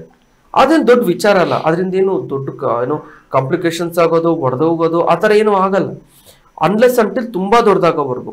ತುಂಬಾ ದೊಡ್ಡದಿದೆ ಅಂದಾಗ ಆಪರೇಷನ್ ಮಾಡಿಸೋದು ಓಕೆ. ಆದ್ರೆ ಚಿಕ್ಕ ಪುಟ್ಟದು ಅಂದ್ರೆ ಒಂದ್ ಸ್ವಲ್ಪ ಹಿಂಗ್ ಊದ್ಕೊಂಡಿರುತ್ತೆ ಅದಕ್ಕೆ ಆಪರೇಷನ್ ಮಾಡಿಸೋದು, ಈ ರೀತಿ ಕಾಂಪ್ಲಿಕೇಶನ್ಸ್ ಅನ್ಬೋದು. ಅದಕ್ಕೆ ನಾನು ಹೇಳೋದು, ಆಯುರ್ವೇದದಲ್ಲಿ ಏನಾಗುತ್ತೆ, ಪರ್ಮನೆಂಟ್ ಆಗಿ ಕ್ಯೂರ್ ಆಗೋದು ಕಷ್ಟ. ಆದ್ರೆ ಆ ಎಪಿಥೀಲಿಯಲ್ ಆ ಮೆಂಬ್ರೇನ್ಸ್ ಇದೆಯಲ್ಲ ಅದನ್ನ ಸ್ಟ್ರೆಂಥನಿಂಗ್ ಮಾಡ್ಬಿಟ್ಟು ಮತ್ತೆ ಜಾಸ್ತಿ ಊದ್ಕೊಂಡ್ಲಿಲ್ದಂಗೆ ನಾವು ನೋಡ್ಕೋಬಹುದು. ಅಷ್ಟು ಮಾಡಿದ್ರೆ ಸಾಕಲ್ವಾ? ಅಂದ್ರೆ ಎಷ್ಟಿದೆ ಸ್ವಲ್ಪ ಊದ್ಕೊಂಡಿರೋದು ಅಷ್ಟೇ ಇದ್ದು, ಒಂದು 5 ವರ್ಷ 10 ವರ್ಷ ಅಷ್ಟೇ ಇದ್ರೆ ಸಾಕಲ್ಲ. ಹಂಗಂತಿರ್ಬಿಟ್ಟು 10 ವರ್ಷಗಟ್ಟಲೆ ಟ್ರೀಟ್ಮೆಂಟ್ ತಗೋಬೇಕು ಏನಿಲ್ಲ. ಏನ್ ಒಂದು 6 ತಿಂಗಳು 3 ತಿಂಗಳು ಏನೋ ಹೇಳಿರ್ತೀವಿ, ಆ ಟ್ರೀಟ್ಮೆಂಟ್ ತಗೊಂಡ್ ಬಿಟ್ಬಿಟ್ರೆ ಆಯ್ತು. ಅದು ಬಿಟ್ಬಿಟ್ಟು ಪದೇ ನೀವಾಗ ಎದುರಿಸ್ತಾರೆ ಅಂತ ಎದುರ್ಕೊಂಡ್ಬಿಟ್ಟು ಈ ರೀತಿ ಆಪರೇಷನ್ ಮಾಡಿಸ್ಕೊಂಡು ಈ ರೀತಿ ಕಾಂಪ್ಲಿಕೇಶನ್ಸ್ ಮಾಡ್ಕೊಳ್ಳೋದು ಅಲ್ಲ. ಓಕೆ, ಮಾತಾಡೋಣ. ಹಾಗೆ ಇನ್ನೊಂದು ಕಾಲ್ ಇದೆ. ನಮಸ್ಕಾರ. ನಮಸ್ತೆ ಸರ್. ಹೇಳಿ ಸರ್, ತಮ್ಮ ಹೆಸರು ಅವರಿಂದ? ನಾವು ಕೊರಟಗೆರೆ. ಹೇಳಿ ಸರ್, ಏನ್ ಪ್ರಶ್ನೆ? ಹೇಳಿ, ಏನ್ ಸಮಸ್ಯೆ ಇದೆ ಸರ್? ನಮ್ ತಾಯಿಯವ್ರಿಗೆ ಮೊಣಕೈ ಹತ್ರ ಎಲ್ಲ ತರ ಆಗ್ತಿರುತ್ತೆ. ಓಕೆ, ಅದು ಹಂಗೆ ಇರುತ್ತೆ ಸರ್, ಅದು ಏನ್ ಮಾಡ್ಬೇಕು ನಮ್ಗೆ ಗೊತ್ತಾಗಲಿಲ್ಲ. ಒಂಥರ ಗಟ್ಟಿ ಗುಳ್ಳೆಗಳ ತರ ಆಗುತ್ತಲ್ಲ ಅದು, ದಪ್ಪ ಇರಲ್ಲ ಸರ್, ಸ್ವಲ್ಪ ಸಣ್ಣ ಇರುತ್ತೆ. ಓಕೆ, ಅದು ಮುಟ್ಟಿದ್ರೆ ಒಂಥರ ತರದಂಗ ಆಗ್ತಿರುತ್ತೆ. ಲೈಟ್ ಆಗಿ. ಹೌದು, ಅದಕ್ಕೆ ನೋಡಿ ಅದು ವಿಟಮಿನ್ ಡಿಫಿಷಿಯನ್ಸಿಯಿಂದ ಆಗುತ್ತೆ. ಸೊ ಅದಕ್ಕೆ ತರಕಾರಿಗಳು, ಸೊಪ್ಪು ಮತ್ತೆ ಅವನ್ನೆಲ್ಲ ಚೆನ್ನಾಗಿ ಜಾಸ್ತಿ ತಗೊಳ್ತಾ ಬನ್ನಿ, ಅದು ವಾಸಿ ಆಗುತ್ತೆ. ಜೊತೆಗೆ ಸ್ವಲ್ಪ ತುಪ್ಪ, ಹಾಲು, ಬೆಣ್ಣೆ, ಆ ಥರ ಮೊಸರು ಆ ರೀತಿ ತಗೊಳ್ತಾ ಬನ್ನಿ, ಖಂಡಿತವಾಗ್ಲೂ ಅನುಕೂಲ. ಓಕೆ, ಹಾಗೆ ನೆಕ್ಸ್ಟ್ ಇನ್ನೊಂದು ಕಾಲ್ ಇದೆ. ನಮಸ್ಕಾರ ಸರ್. ನಮಸ್ತೆ, ಸುರೇಶ್ ಅಂತ ಹೇಳಿ. ಹೇಳಿ ಸರ್, ಏನ್ ಪ್ರಶ್ನೆ? ಸರ್, ನಮ್ಗೆ ಕೆಮ್ಮಿದ್ರೆ ಹಿಂದ್ಗಡೆ ತಲೆ ಭಾಗ ನೋಯುತ್ತೆ. ಓಕೆ, ಅದಕ್ಕೆ ಯಾಕೆ ಅಂತ ಕೇಳಕ್ ಕಾಲ್ ಮಾಡಿದೆ. ಬಗ್ಗೆ ಮಾತಾಡ್ತಾ ಇರಲ್ಲ. ನಿಮ್ಗೆ ಏನಾದ್ರು ಹಂಗಾಗಿದೆ ಅಂತನಾ ಡೌಟಾ? ಅದೇ ಒಂದ್ ಸ್ವಲ್ಪ ಕೆಮ್ಮಿದ್ರೆ ಯಾಕೋ ತಲೆ ಭಾಗ ತೋರಿಸ್ತಾ ಇರಲ್ಲ, ಅದಕ್ಕೆ ಒಂದ್ ಸ್ವಲ್ಪ ಭಯ. ಓಕೆ ಓಕೆ, ಸರಿ, ಮಾತಾಡಿ. ನೋಡಿ, ಆಬ್ವಿಯಸ್ಲಿ ಏನಂತ ಹೇಳಿದ್ರೆ ಏನು ಆಫ್ ನಾಲೆಡ್ಜಸ್ ಇಂಜುರೀಸ್ ಅಂತ ಹೇಳ್ತೀವಿ. ಸೊ ಹೇಳುವಾಗ ಅಂದ್ರೆ ಒಂದೊಂದನ್ನ ಒಬ್ಬೊಬ್ರು ಈ ತರ ತುಂಬಾ ತಲೆಗೆ ಹಚ್ಕೊಳಕ್ ಹೋಗ್ಬೇಡಿ. ಎಲ್ಲಾ ತರದ ಕಾಯಿಲೆಗಳು ಒಂದೇ ಕಾರಣದಿಂದ ಆಗಲ್ಲ. ಇವಾಗ ಫಾರ್ ಎಕ್ಸಾಂಪಲ್ ಕೆಮ್ತೀವಿ, ಕೆಮ್ದಾಗ ಸ್ಪೈನಲ್ ಕಾರ್ಡ್ ಅಲ್ಲಿ ಒಂಥರ ನೋವಾಗುತ್ತೆ. ಅದ್ರ ಅರ್ಥ ಏನು ಅಂತಂದ್ರೆ lumbar spondylosis with disc bulge ಇರುವಾಗ ಅದು ಒನ್ ಆಫ್ ದ ಸಿಂಪ್ಟಮ್ಸ್. ಅಯ್ಯೋ ನನ್ ಕೆಮ್ಮು ಬಂದ್ಬಿಟ್ಟು ಅದಕ್ಕೆ ಇದ್ಯಾಕಪ್ಪ ಸೊಂಟ ನೋವು ಬಂದ್ಬಿಡ್ತು, ಅಲ್ಲೇನಾದ್ರೂ ರಕ್ತ ಎಪ್ಪಗಟ್ಬಿಡುತ್ತಾ? ಅದೇ ರೀತಿನೇ ತಲೆ ನಾವು ಕೆಮ್ಮಿದ್ವಿ, ಅಲ್ಲಿ ಏನೋ ಬ್ರೈನ್ ಅಲ್ಲಿ ಏನಾದ್ರೂ ಎಪ್ಪಗಟ್ಬಿಡುತ್ತಾ? ಸೊ ಈ ರೀತಿ ಎಲ್ಲ ತಪ್ಪು ಕಲ್ಪನೆಗಳನ್ನ ಮಾಡ್ಕೊಳ್ಳೋದು ತಪ್ಪು. ಆದ್ರೆ ಆ ಕೆಮ್ಮಿಗೂ ಮತ್ತೆ ಅದಕ್ಕೂ ತುಂಬಾ ಏನ್ ಸಂಬಂಧ ಇಲ್ಲ. ಕೆಲವೊಂದ್ಸರಿ ಏನಾಗುತ್ತೆ ಅಂದ್ರೆ ಇವಾಗ ಸೈನೋಸೈಟಿಸ್ ಇರುತ್ತೆ. ಸೈನೋಸೈಟಿಸ್ ಅಂತ ಹೇಳಿದ್ರೆ 4 ಭಾಗಗಳಲ್ಲಿ ಸೈನಸ್ ಅಂತ ಇರುತ್ತೆ, ಖಾಲಿ ಸ್ಪೇಸ್ ಇರುತ್ತೆ. ಅಲ್ಲಿ ಏನೋ ಇನ್ಫ್ಲಮೇಷನ್ ಆಗ್ಬಿಟ್ಟು ಅಲ್ಲಿ ಏನೋ ಈ ರೀತಿ ಸೈನೋಸೈಟಿಸ್ ಆಗಿ ನೋವಾಗೋದು ಸಾಮಾನ್ಯ. ಸೊ ಆ ತರ ಏನಾದ್ರು ಇದೆಯಾ ಅಂತ ನೋಡ್ಬೇಕಾಗತ್ತೆ. ಅಕಸ್ಮಾತ್ ಏನಾದ್ರು ತಲೆಗೆ ಏನಾದ್ರು ಹೊಡೆತ ಬಿದ್ದಿರುತ್ತೆ, ಕೆಮ್ಮದಾಗ ಇಡೀ ನರನಾಡಿಗಳೆಲ್ಲ ಒಂಥರ ಅದಕ್ಕೆಲ್ಲ ಆಕ್ಟಿವೇಟ್ ಆಗುತ್ತೆ, ಅಂದ್ರೆ ಅವೆಲ್ಲವೂ ವರ್ಕ್ ಮಾಡಕ್ ಸ್ಟಾರ್ಟ್ ಆಗುತ್ತೆ, ಅಂದ್ರೆ ಅದಕ್ಕೆಲ್ಲ ಎಫೆಕ್ಟ್ ಆಗುತ್ತಲ್ವಾ. ಅದೇ ರೀತಿನೇ ಆಗಿರ್ಬೋದು. ನೋಡ್ಬಿಟ್ಟು ಪ್ರಾಪರ್ ಟ್ರೀಟ್ಮೆಂಟ್ ಮಾಡಿದ್ರೆ ಅನುಕೂಲ ಆಗುತ್ತೆ. ಓಕೆ, ಹಾಗೆ ನೆಕ್ಸ್ಟ್ ಇನ್ನೊಂದು ಕಾಲ್. ನಮಸ್ಕಾರ. ನಮಸ್ಕಾರ, ಏನ್ ಹೆಸರು, ಯಾವರಿಂದ? ನಾನು ಮುಂಬೈಯಿಂದ ಕವಿತಾ ಅಂತ ಹೇಳಿ ಮಾತಾಡ್ತಾ ಇದ್ದೀನಿ. ಹೇಳಿ ಮೇಡಮ್, ಏನ್ ಪ್ರಶ್ನೆ? ನನ್ ಗಂಡನಿಗೆ ಸುಮಾರು 7 ವರ್ಷದಿಂದ ಮೈ ತುರಿಕೆ ಇದೆ. ಓಕೆ. ಅದು ಇನ್ನೂ ಕಡಿಮೆ ಆಗಿಲ್ಲ. ನಾವು ಇವಾಗ ಹೋಮಿಯೋಪತಿ, ನಮ್ಮ ಹೋಮಿಯೋದಿಂದ ನಾನು ಇದೇ ಟಿವಿಯಲ್ಲಿ ನೋಡ್ಕೊಂಡು ಕಾಲ್ ಎಲ್ಲ ಮಾಡಿ ಮದ್ದು ಮಾಡ್ತಾ ಇದ್ದೀನಿ. ಮುಂಬೈಯಲ್ಲಿ ಅವ್ರದ್ದು ಕ್ಲಿನಿಕ್ ಇದೆ. ಓಕೆ. ಸುಮಾರು 1 ವರ್ಷ. ಈಗ ಯಾರಿಗಿದೆ ಇರೋದು ಈಗ ಸಮಸ್ಯೆ? ನಿಮ್ಮ ಮನೆಯವರಿಗ? ನಮ್ಮ ಹಸ್ಬೆಂಡಿಗೆ. ಅವರಿಗೆ ಮೊದ್ಲು ಒಂದ್ಸರಿ ಮೊದ್ಲು 25 ವರ್ಷ ಮೊದ್ಲು, 26 ವರ್ಷ ಮೊದ್ಲು ವೆರಿಕೋಸ್ ವೇನ್ ಅಂತ ಕಾಲಿದ್ದು ಪ್ರಾಬ್ಲಮ್ಗೆ ಇದು ಆಪರೇಷನ್ ನಡೆದಿತ್ತು. ಓಕೆ. ಅದರಿಂದ ಕಡಿಮೆ, ಆಮೇಲೆ ಏನು ಗೊತ್ತಾಗಿರ್ಲಿಲ್ಲ. ಸುಮಾರು ಈಗ 7-8 ವರ್ಷದಿಂದ ತುರಿಕೆ ಸ್ಟಾರ್ಟ್ ಆಗಿ ಎಷ್ಟು ಏಜ್ ಅವ್ರಿಗೆ? ಡಾಕ್ಟರ್ಸ್ ಮದ್ದು ಮಾಡ್ತಾ ಇದ್ದೀವಿ, ಮತ್ತೆ ಆಯುರ್ವೇದಿಕ್ ಮಾಡಿದ್ವಿ. ಒಂದು 5-6 ಏಜ್ ಎಷ್ಟು? ಕಡಿಮೆ ಅಂತ ಕಾಣಿಸುತ್ತೆ, ಮತ್ತೆ ಜೋರ್ ಆಗುತ್ತೆ. ಓಕೆ ಅಮ್ಮ, ನೋಡಿ ಏಜ್ ಎಷ್ಟು ಇವಾಗ ಅವ್ರಿಗೆ? ಅವರಿಗೆ 53. ಅಮ್ಮ ನೋಡಿ, ಇದು ಯೂಶಲಿ ಏನಾಗುತ್ತೆ ಅಂತ ಹೇಳಿದ್ರೆ ಬಾಡಿ ಒಳಗೆ ಹಿಸ್ಟಮೈನ್ಸ್ ಅಂತ ಇರುತ್ತೆ. ಆ ಹಿಸ್ಟಮೈನ್ಸ್ ಯಾವಾಗ ಜಾಸ್ತಿ ಆಗುತ್ತಲ್ಲ ಅವಾಗ ಈ ತರ ಅಲರ್ಜಿ ಆಗೋದು, ತುರ್ಕೆ ಆಗೋದು ಸರ್ವೇ ಸಾಮಾನ್ಯವಾಗಿ ಆಗುತ್ತೆ. ಎಲ್ಲಿವರೆಗೂ ಅದು ಬಾಡಿ ಒಳಗೆ ಹಂಗೆ ಇರುತ್ತೆ ಆ ಹಿಸ್ಟಮೈನ್ಸ್, ಅಲ್ಲಿವರೆಗೂ ಹಿಂಗೆ ಸುತ್ತಾಡ್ತಾನೆ ಇರೋದು. ಅಲ್ಲೋದೆ, ಇಲ್ಲಿ ಟ್ರೀಟ್ಮೆಂಟ್ ತಗೊಂಡೆ, ಇದನ್ನ ಮಾಡಿದೆ, ಅದನ್ನ ಮಾಡಿದೆ, ಮಾಡ್ತಾನೆ ಇರ್ತಾರೆ. ಆದ್ರೆ ಆಯುರ್ವೇದದಲ್ಲಿ ವಿರೇಚನ ಅಂತ ಒಂದು ಟ್ರೀಟ್ಮೆಂಟ್ ಇರುತ್ತೆ. ಆ ವಿರೇಚನ ಟ್ರೀಟ್ಮೆಂಟ್ ಮಾಡೋದ್ರಿಂದ ಈಚ್ ಅಂಡ್ ಎವ್ರಿ ಸೆಲ್ಲಲ್ಲಿ ಇರ್ತಕ್ಕಂಥ ದೋಷಗಳು, ಟಾಕ್ಸಿನ್ಸ್, ಪಿತ್ತದಂಶ, ಕಫದಂಶ ಎಲ್ಲ ಬೇದಿ ಮುಖಾಂತರ ಹೊರಗಡೆ ಹೋಗುತ್ತೆ. ಸರ್, ನಾವು ಹರಳೆಣ್ಣೆ ಕುಡಿದ್ಬಿಟ್ವಿ, ಬೇದಿ ಆಯ್ತು, ಹಂಗಾದ್ರೆ ಕಮ್ಮಿ ಆಗಿಲ್ಲ. ಆದ್ರೆ ವಿರೇಚನ ಟ್ರೀಟ್ಮೆಂಟ್ ಅಲ್ಲಿ 8 ದಿನ ಟ್ರೀಟ್ಮೆಂಟ್ ಅದು. ಆಕ್ಚುಲಿ ಫಸ್ಟ್ 4 ದಿವಸ ಅದು ಮೆಡಿಕೇಟೆಡ್ ತುಪ್ಪ ಇರುತ್ತೆ, ತಗೋಬೇಕು. ಆಮೇಲೆ ನೀರು ಕುಡಿತಾ ಇರಬೇಕು. ಅವಾಗ ಘೃತ ಡೈಜೆಸ್ಟ್ ಆಗ್ಬಿಟ್ಟು ಈಚ್ ಅಂಡ್ ಎವ್ರಿ ಸೆಲ್ಲಿಗೆ ಹೋಗುತ್ತೆ. ಅಲ್ಲಿರ್ತಕ್ಕಂಥ ದೋಷಗಳು, ಟಾಕ್ಸಿನ್ಸ್, ಪಿತ್ತದಂಶ, ಕಫದಂಶ ಎಲ್ಲ ಜಾಸ್ತಿ ಮಾಡುತ್ತೆ. ನೆಕ್ಸ್ಟ್ 3 ದಿವಸ ಬಾಡಿ ಮಸಾಜ್ ಮತ್ತೆ ಸ್ಟೀಮ್ ಬರ್ತಿರುತ್ತೆ. ಅದನ್ನ ಮಾಡಿ ಅವಾಗ ಏನಾಗುತ್ತೆ ಅಂದ್ರೆ ಆ ದೋಷಗಳೆಲ್ಲ ಕರಗ್ಬಿಟ್ಟು ಅನ್ನನಾಳಕ್ಕೆ ಬರುತ್ತೆ. ಲಾಸ್ಟ್ನೇ ದಿವಸ 1-2-3 ಮಾತ್ರೆ ಇರುತ್ತೆ. ಆ ಮಾತ್ರೆ ತಗೊಂಡು ನೀರು ಕುಡಿತಾ ಇದ್ರೆ ಲೂಸ್ ಮೋಷನ್ ಆಗುತ್ತೆ. 5 ಸರಿ, 10 ಸರಿ, 15 ಸರಿ, 20 ಸರಿ ಅಲ್ಲಿವರೆಗೂ ಲೂಸ್ ಮೋಷನ್ ಆಗುತ್ತೆ. ಎಷ್ಟು ಸರಿ ಮೋಷನ್ ಆದ್ರೂ ಒಳ್ಳೇದೇ, ಯಾಕೆಂದ್ರೆ ಆ ಬಾಡಿ ಇರ್ತಕ್ಕಂಥ ಟಾಕ್ಸಿನ್ಸ್ ಎಲ್ಲ ಹೊರಗಡೆ ಹೋಗುತ್ತೆ. ಅದಾದ್ಮೇಲೆ 1-2-3 ತಿಂಗಳು ಅಷ್ಟೇ ಹರಿತಾದಿ ಚೂರ್ಣ, ಪಾಚನಾಮೃತ ಕಷಾಯ, ಗಂಧಕೋಟಿ, ಈ ತರ ಮೆಡಿಸಿನ್ಸ್ ಇರುತ್ತೆ. ಅವುಗಳನ್ನ ತಗೊಳ್ತಾ ಬಂದ್ರೆ ಎಷ್ಟೇ ವರ್ಷಗಳಿಂದ ಈ ಅಲರ್ಜಿ ಇರ್ಲಿ, ಯಾವುದೇ ತರ ಕಾಯಿಲೆ, ಅಂದ್ರೆ ಯಾವುದೇ ತರ ಮೇನ್ ಆಗಿ ಈ ತರ ಕಾಯಿಲೆಗಳಿದ್ರು ಕೂಡ ಕಂಪ್ಲೀಟ್ ಆಗಿ ವಾಸಿ ಆಗುತ್ತೆ, ಮತ್ತೆ ರಿಯಾಕರ್ ಆಗಲ್ಲ. ಓಕೆ ಓಕೆ, ಹಾಗೆ ನೆಕ್ಸ್ಟ್ ಇನ್ನೊಂದು ಕಾಲ್ ಇದೆ. ನಮಸ್ಕಾರ. ಹೇಳಿ ಸರ್, ತಮ್ಮ ಹೆಸರು, ಯಾವರಿಂದ? ಹಾಸನದಿಂದ. ಏನ್ ಹೆಸರು ತಮ್ಮದು? ಓಕೆ, ಮಾತಾಡಿ. ಓಕೆ,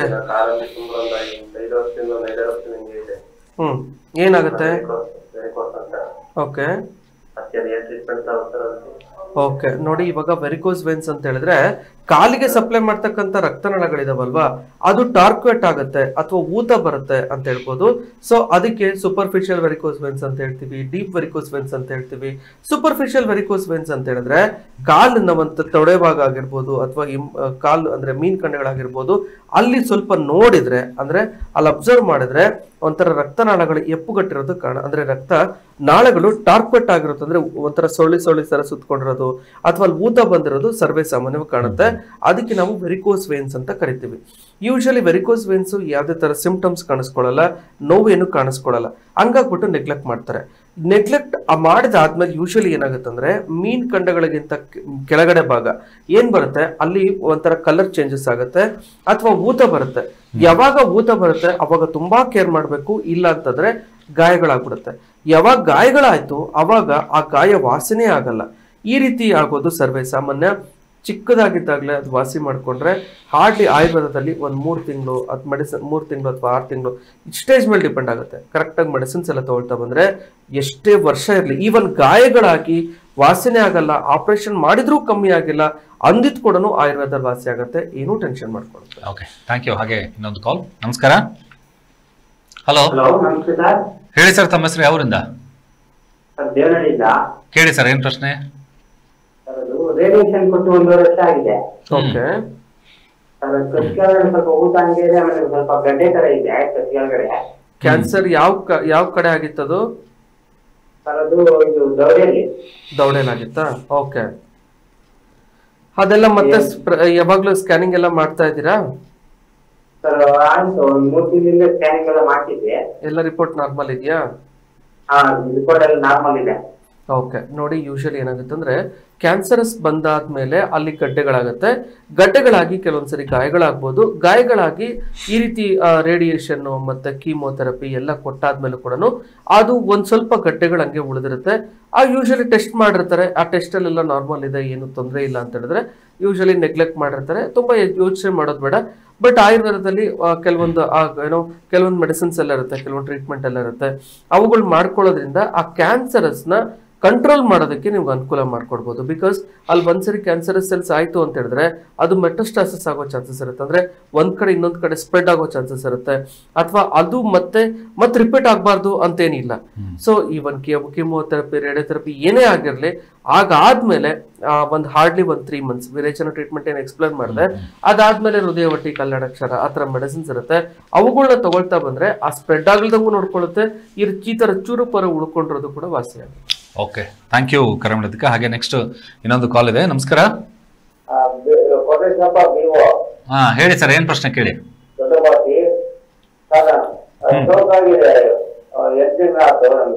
ಓಕೆ, ಹೇಳಿ. ಇವಾಗ ಸ್ಟ್ರೋಕ್ ಆಗಿದ್ಯಾ? 8 ತಿಂಗಳು. ಓಕೆ. ನೋಡಿ, ಯೂಶಲಿ ಏನಾಗುತ್ತೆ ಅಂದ್ರೆ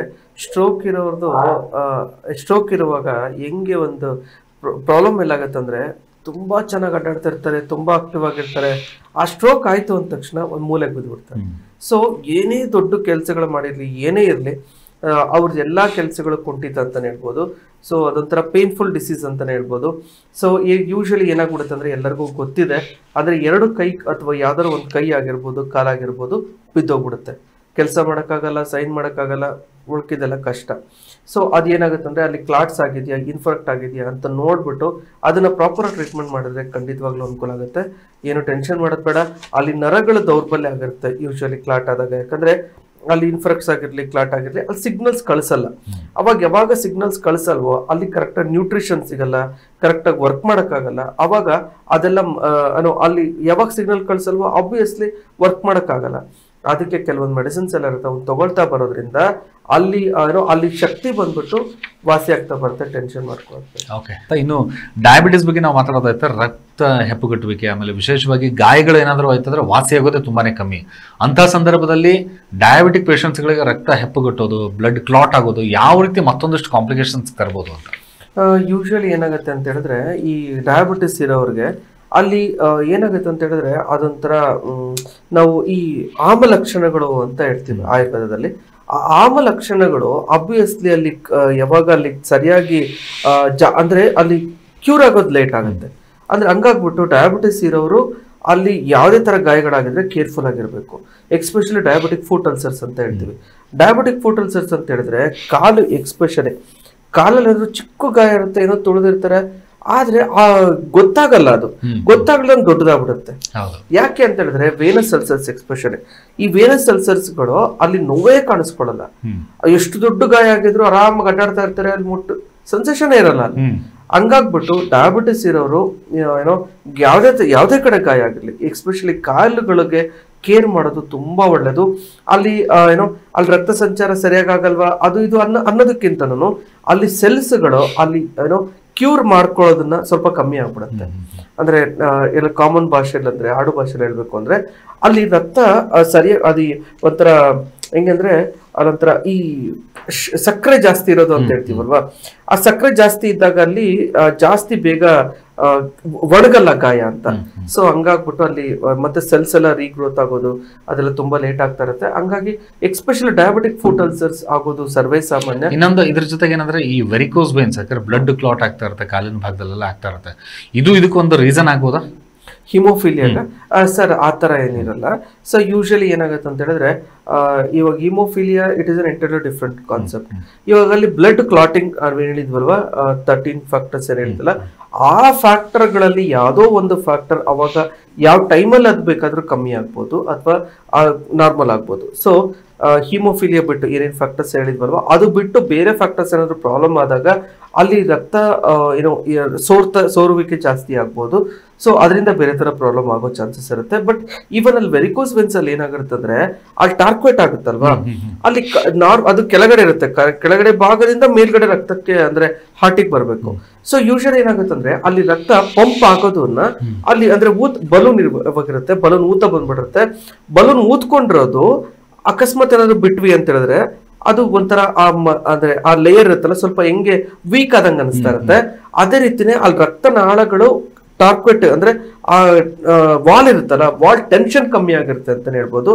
ಅವಾಗ ಪಂಪ್ ಆಕ್ಷನ್ ಆಗಲ್ಲ.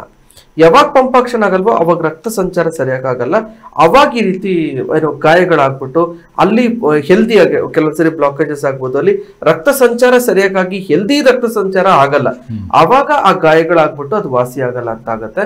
ಸೊ ನಾನು ಅವಾಗಲೇ ತಿಳಿಸ್ಕೊಟ್ಟಿದ್ದೀನಿ ಆಯುರ್ವೇದದಲ್ಲಿ ವಾಸಿ ಮಾಡ್ಬೋದು ಈವನ್ ಗಾಯಗಳಾಗಿದ್ರು ಅಂತ. ಯಾಕೆ ಹೆಂಗೆ ಅಂತ ಹೇಳಿದ್ರೆ ಅಲ್ಲಿರ್ತಕ್ಕಂಥ ಟಾರ್ಕ್ವೆಟ್ ವೇನ್ಸ್ ಇರುತ್ತಲ್ಲ, ಆ ಟಾರ್ಕ್ವೆಟ್ ವೇನ್ಸ್ ನಾರ್ಮಲ್ ಆಗ್ಬಿಟ್ಟು ಅದು ವಾಸಿ ಆಗ್ತಾ ಬರುತ್ತೆ. ಹಂಗಾಗಿ ಟೆನ್ಷನ್ ಮಾಡುತ್ತೆ. ಓಕೆ, ಇನ್ನು ಮೇಜರ್ ಆಗಿ ಏನಂದ್ರೆ ಹೆಡ್ ಇಂಜುರೀಸ್ಗಳು ಅಥವಾ ಆಕ್ಸಿಡೆಂಟ್ಗಳು ಆಗಿರುತ್ತೆ. ಬ್ಲಡ್ ಎಸ್ಪೆಷಲಿ ಹೆಚ್ಚಿನ ಪೆಟ್ಟು ತಿನ್ನೋದು ಅಥವಾ ಗಾಯ ಆಗೋದು ಏನಂದ್ರೆ ತಲೆ ಭಾಗಕ್ಕೆ, ಬ್ರೈನಿನ ಭಾಗದಲ್ಲಿ ರಕ್ತ ಹೆಪ್ಪುಗೊಂಡು ಅಂತಂದ್ರೆ ಅಂದ್ರೆ ಚಾನ್ಸಸ್ ರಿಕವರಿ ಮಾಡೋದಾಗ್ಲಿ ಅಥವಾ ಹೇಗೆ ಸಾಧ್ಯ ಅಂತ? ಇವಾಗ ಹೆಂಗೆ ಅಂತ ಹೇಳಿದ್ರೆ ಅದು ಹೆಡ್ ಇಂಜುರಿ ಅಂತ ಬಂದಿದ ತಕ್ಷಣ ಎಲ್ಲಾ ಡಾಕ್ಟರ್ಗಳಿಗೂ ಒಂಥರ ತುಂಬಾ ಕೇರ್ ಆಗುತ್ತೆ. ಇವಾಗ ಹೆಡ್ ಇಂಜುರಿ ಆಗಿದೆಯೋ ಇವಾಗ ತಲೆ ಹೊಡ್ತಾ ಬಿದ್ಬಿಡುತ್ತೆ. ಕಾಮನ್ ಜನಗಳಿಗೆ ಅದು ಅನುಕೂಲ ಆಗೇ ಆಗತ್ತೆ. ಈ ಪಾಯಿಂಟ್ ಏನೋ ಸ್ವಲ್ಪ ಕಾನ್ಸಂಟ್ರೇಟ್ ಮಾಡಿ ಅಂತ ಹೇಳ್ಬೋದು. ಬಿಕಾಸ್ ಏನಾಗುತ್ತೆ ಅಂದ್ರೆ ಇವಾಗ ತಲೆ ಮಕ್ಕಳಾಗಿರ್ಬೋದು, ದೊಡ್ಡವರಾಗಿರ್ಬೋದು, ಯಾರಿಗೇ ಆಗಿರ್ಬೋದು, ಸಡನ್ ಆಗಿ ತಲೆಗೆ ಹೊಡ್ತಾ ಬಿದ್ದು ಅಥವಾ ತಲೆಗೆ ಯಾರಾದ್ರೂ ಹೊಡೆದಿರ್ಬೋದು, ತಲೆಗೆ ಏನಾದ್ರು ಸಡನ್ ಪೆಟ್ಟಾಗಿರ್ಬೋದು. ಒಂದು ತಲೆ ಒಳಗೆ ಎಲ್ಲಾರ್ಗು ಮನ್ಸಲ್ಲಿರುತ್ತೆ ಒಳಗಡೆ ಏನಾದ್ರು ಎಪ್ಪುಗಟ್ಬಿಟ್ಟಿದ್ಯಾ, ಒಳಗಡೆ ಬುಗುಟು ಬಂದಿರುತ್ತೆ ಮಕ್ಕಳು ಬಿದ್ದಾಗ, ಅಲ್ಲೇನಾದ್ರು ಎಪ್ಪುಗಟ್ಬಿಟ್ಟಿದ್ಯಾ, ಒಳಗಡೆ ಬ್ರೈನ್ಗೆ ಏನಾದ್ರು ಆಗಿದ್ಯಾ ಅಂತಾನೆ ಒಂದು ಯೋಚನೆ ಬರುತ್ತೆ.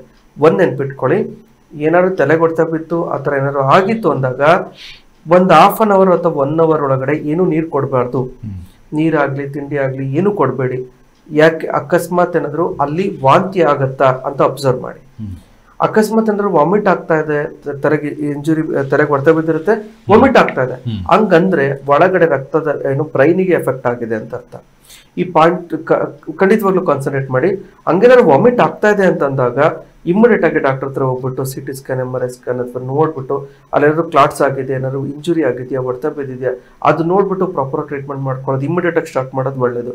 ಬಿಕಾಸ್ ನಾನು ತುಂಬಾ ಜನ ನೋಡಿರ್ತೀನಿ ಏನಾಗುತ್ತೆ ಅಂದ್ರೆ ಹೆಡ್ ಇಂಜುರಿ ಆಗಿರುತ್ತೆ, ಅದು ಹಿಂಗೆ ನೆಗ್ಲೆಕ್ಟ್ ಮಾಡ್ಬಿಟ್ಟಿರ್ತಾರೆ. ನೆಗ್ಲೆಕ್ಟ್ ಮಾಡಾದಾಗ ಅಲ್ಲಿ ಅಬ್ವಿಯಸ್ಲಿ ಅಲ್ಲಿ ಏನೋ ಕೆಲವೊಂದ್ಸರಿ ಡೆತ್ ಆಗೋ ಚಾನ್ಸಸ್ ಇರುತ್ತೆ. ಆರಾಮಾಗಿ ಅಡ್ಡಾಡ್ಕೊಂಡು ಎಲ್ಲ ಆರಾಮಾಗಿರ್ತಾರೆ, ಸಡನ್ ಹೆಂಗಾಯ್ತದು ಅಂತ ನೋಡಿ ಮತ್ತೆ ಪೋಸ್ಟ್ ಮಾರ್ಟಮ್ ರಿಪೋರ್ಟ್ ಅಲ್ಲಿ ಬರುತ್ತೆ ಅಲ್ಲಾಂದ್ರೆ ಹೆಡ್ ಇಂಜುರಿ ಆಗಿದೆ ಅಂತ. ಸೊ ಅಂಟಿಲ್ ಅನ್ಲೆಸ್ ಎಲ್ಲಿವರೆಗೂ ಎದುರ್ಕೋಬಾರ್ದು ಅಂತ ಹೇಳಿದ್ರೆ ತಲೆಗೆ ಹೊಡ್ತಾ ಬಿದ್ದಾಗಿದೆ, ಎಲ್ಲ ಆಗಿದೆ, ವಾಮಿಟ್ ಆಗೇ ಇಲ್ಲ ಅಂತಂದ್ರೆ ಯಾವುದೇ ಕಾರಣಕ್ಕೂ ಟೆನ್ಷನ್ ಮಾಡ್ಕೋಬೇಡಿ, ಅದು ಹೆಡ್ ಇಂಜುರಿ ಆಗಿರಲ್ಲ. ಅಕಸ್ಮಾತ್ ಏನಾದ್ರೂ ವಾಮಿಟ್ ಆಗ್ತಾ ಇದೆ ಅಂತಂದಾಗ ಕೇರ್ ಮಾಡಬೇಕು. ಎಲ್ಲದಕ್ಕೂ ಎದುರ್ಕೊಳ್ಳೋಂಥದ್ದೇ ಒಂದು ದೊಡ್ಡದಲ್ಲ. ಏನೋ ಯಾವ ಟೈಮಲ್ಲಿ ಎದುರ್ಕೋಬೇಕು, ಯಾವ ಟೈಮಲ್ಲಿ ನಾವು ಸೀರಿಯಸ್ ಆಗಿ ಆಕ್ಷನ್ ತಗೋಬೇಕು ಅನ್ನೋದು ಈ ಚಾನಲ್ ಮುಖಾಂತರ ಆಯುಷ್ ಟಿವಿಯಲ್ಲಿ ಎಷ್ಟೊಂದು ಜನ ಡಾಕ್ಟರ್ಸ್ಗಳು ಎಲ್ಲ ಥರದ ಇನ್ಫಾರ್ಮೇಶನ್ ಕೊಡ್ತಾ ಇರ್ತಾರೆ. ನಾಲೆಡ್ಜ್ ಇಸ್ ಅ ಪವರ್ ಅಂತ ಹೇಳ್ತೀವಿ. ಸೊ ಆಯುರ್ವೇದ ಬೆಳೆಯೋದಕ್ಕೆ ಆಯುಷ್ ಟಿವಿ ಒಂದು ಕಾರಣ ಆಗಿದೆ ಅಂತ ಹೇಳ್ಬೋದು. ಸೊ ಮತ್ತೆ ಎಕ್ಸ್ಪೆಷಲಿ ಹೆಲ್ತ್ ಎಲ್ಲರಿಗೂ ಎಲ್ಲದ್ರ ಬಗ್ಗೆ ಗೊತ್ತಾಗಿದೆ ಅಂತ ಹೇಳಿದ್ರೆ ಆಬ್ವಿಯಸ್ಲಿ ಆಯುಷ್ ಟಿವಿ ಮುಖಾಂತರ ಅಂತ ಹೇಳ್ಬೋದು. ಸೊ ಅದನ್ನ ಕರೆಕ್ಟ್ ಪ್ರಾಪರ್ ಆಗಿ ಯುಟಿಲೈಸ್ ಮಾಡ್ಕೊಂಡ್ರೆ ತುಂಬಾ ಒಳ್ಳೇದು.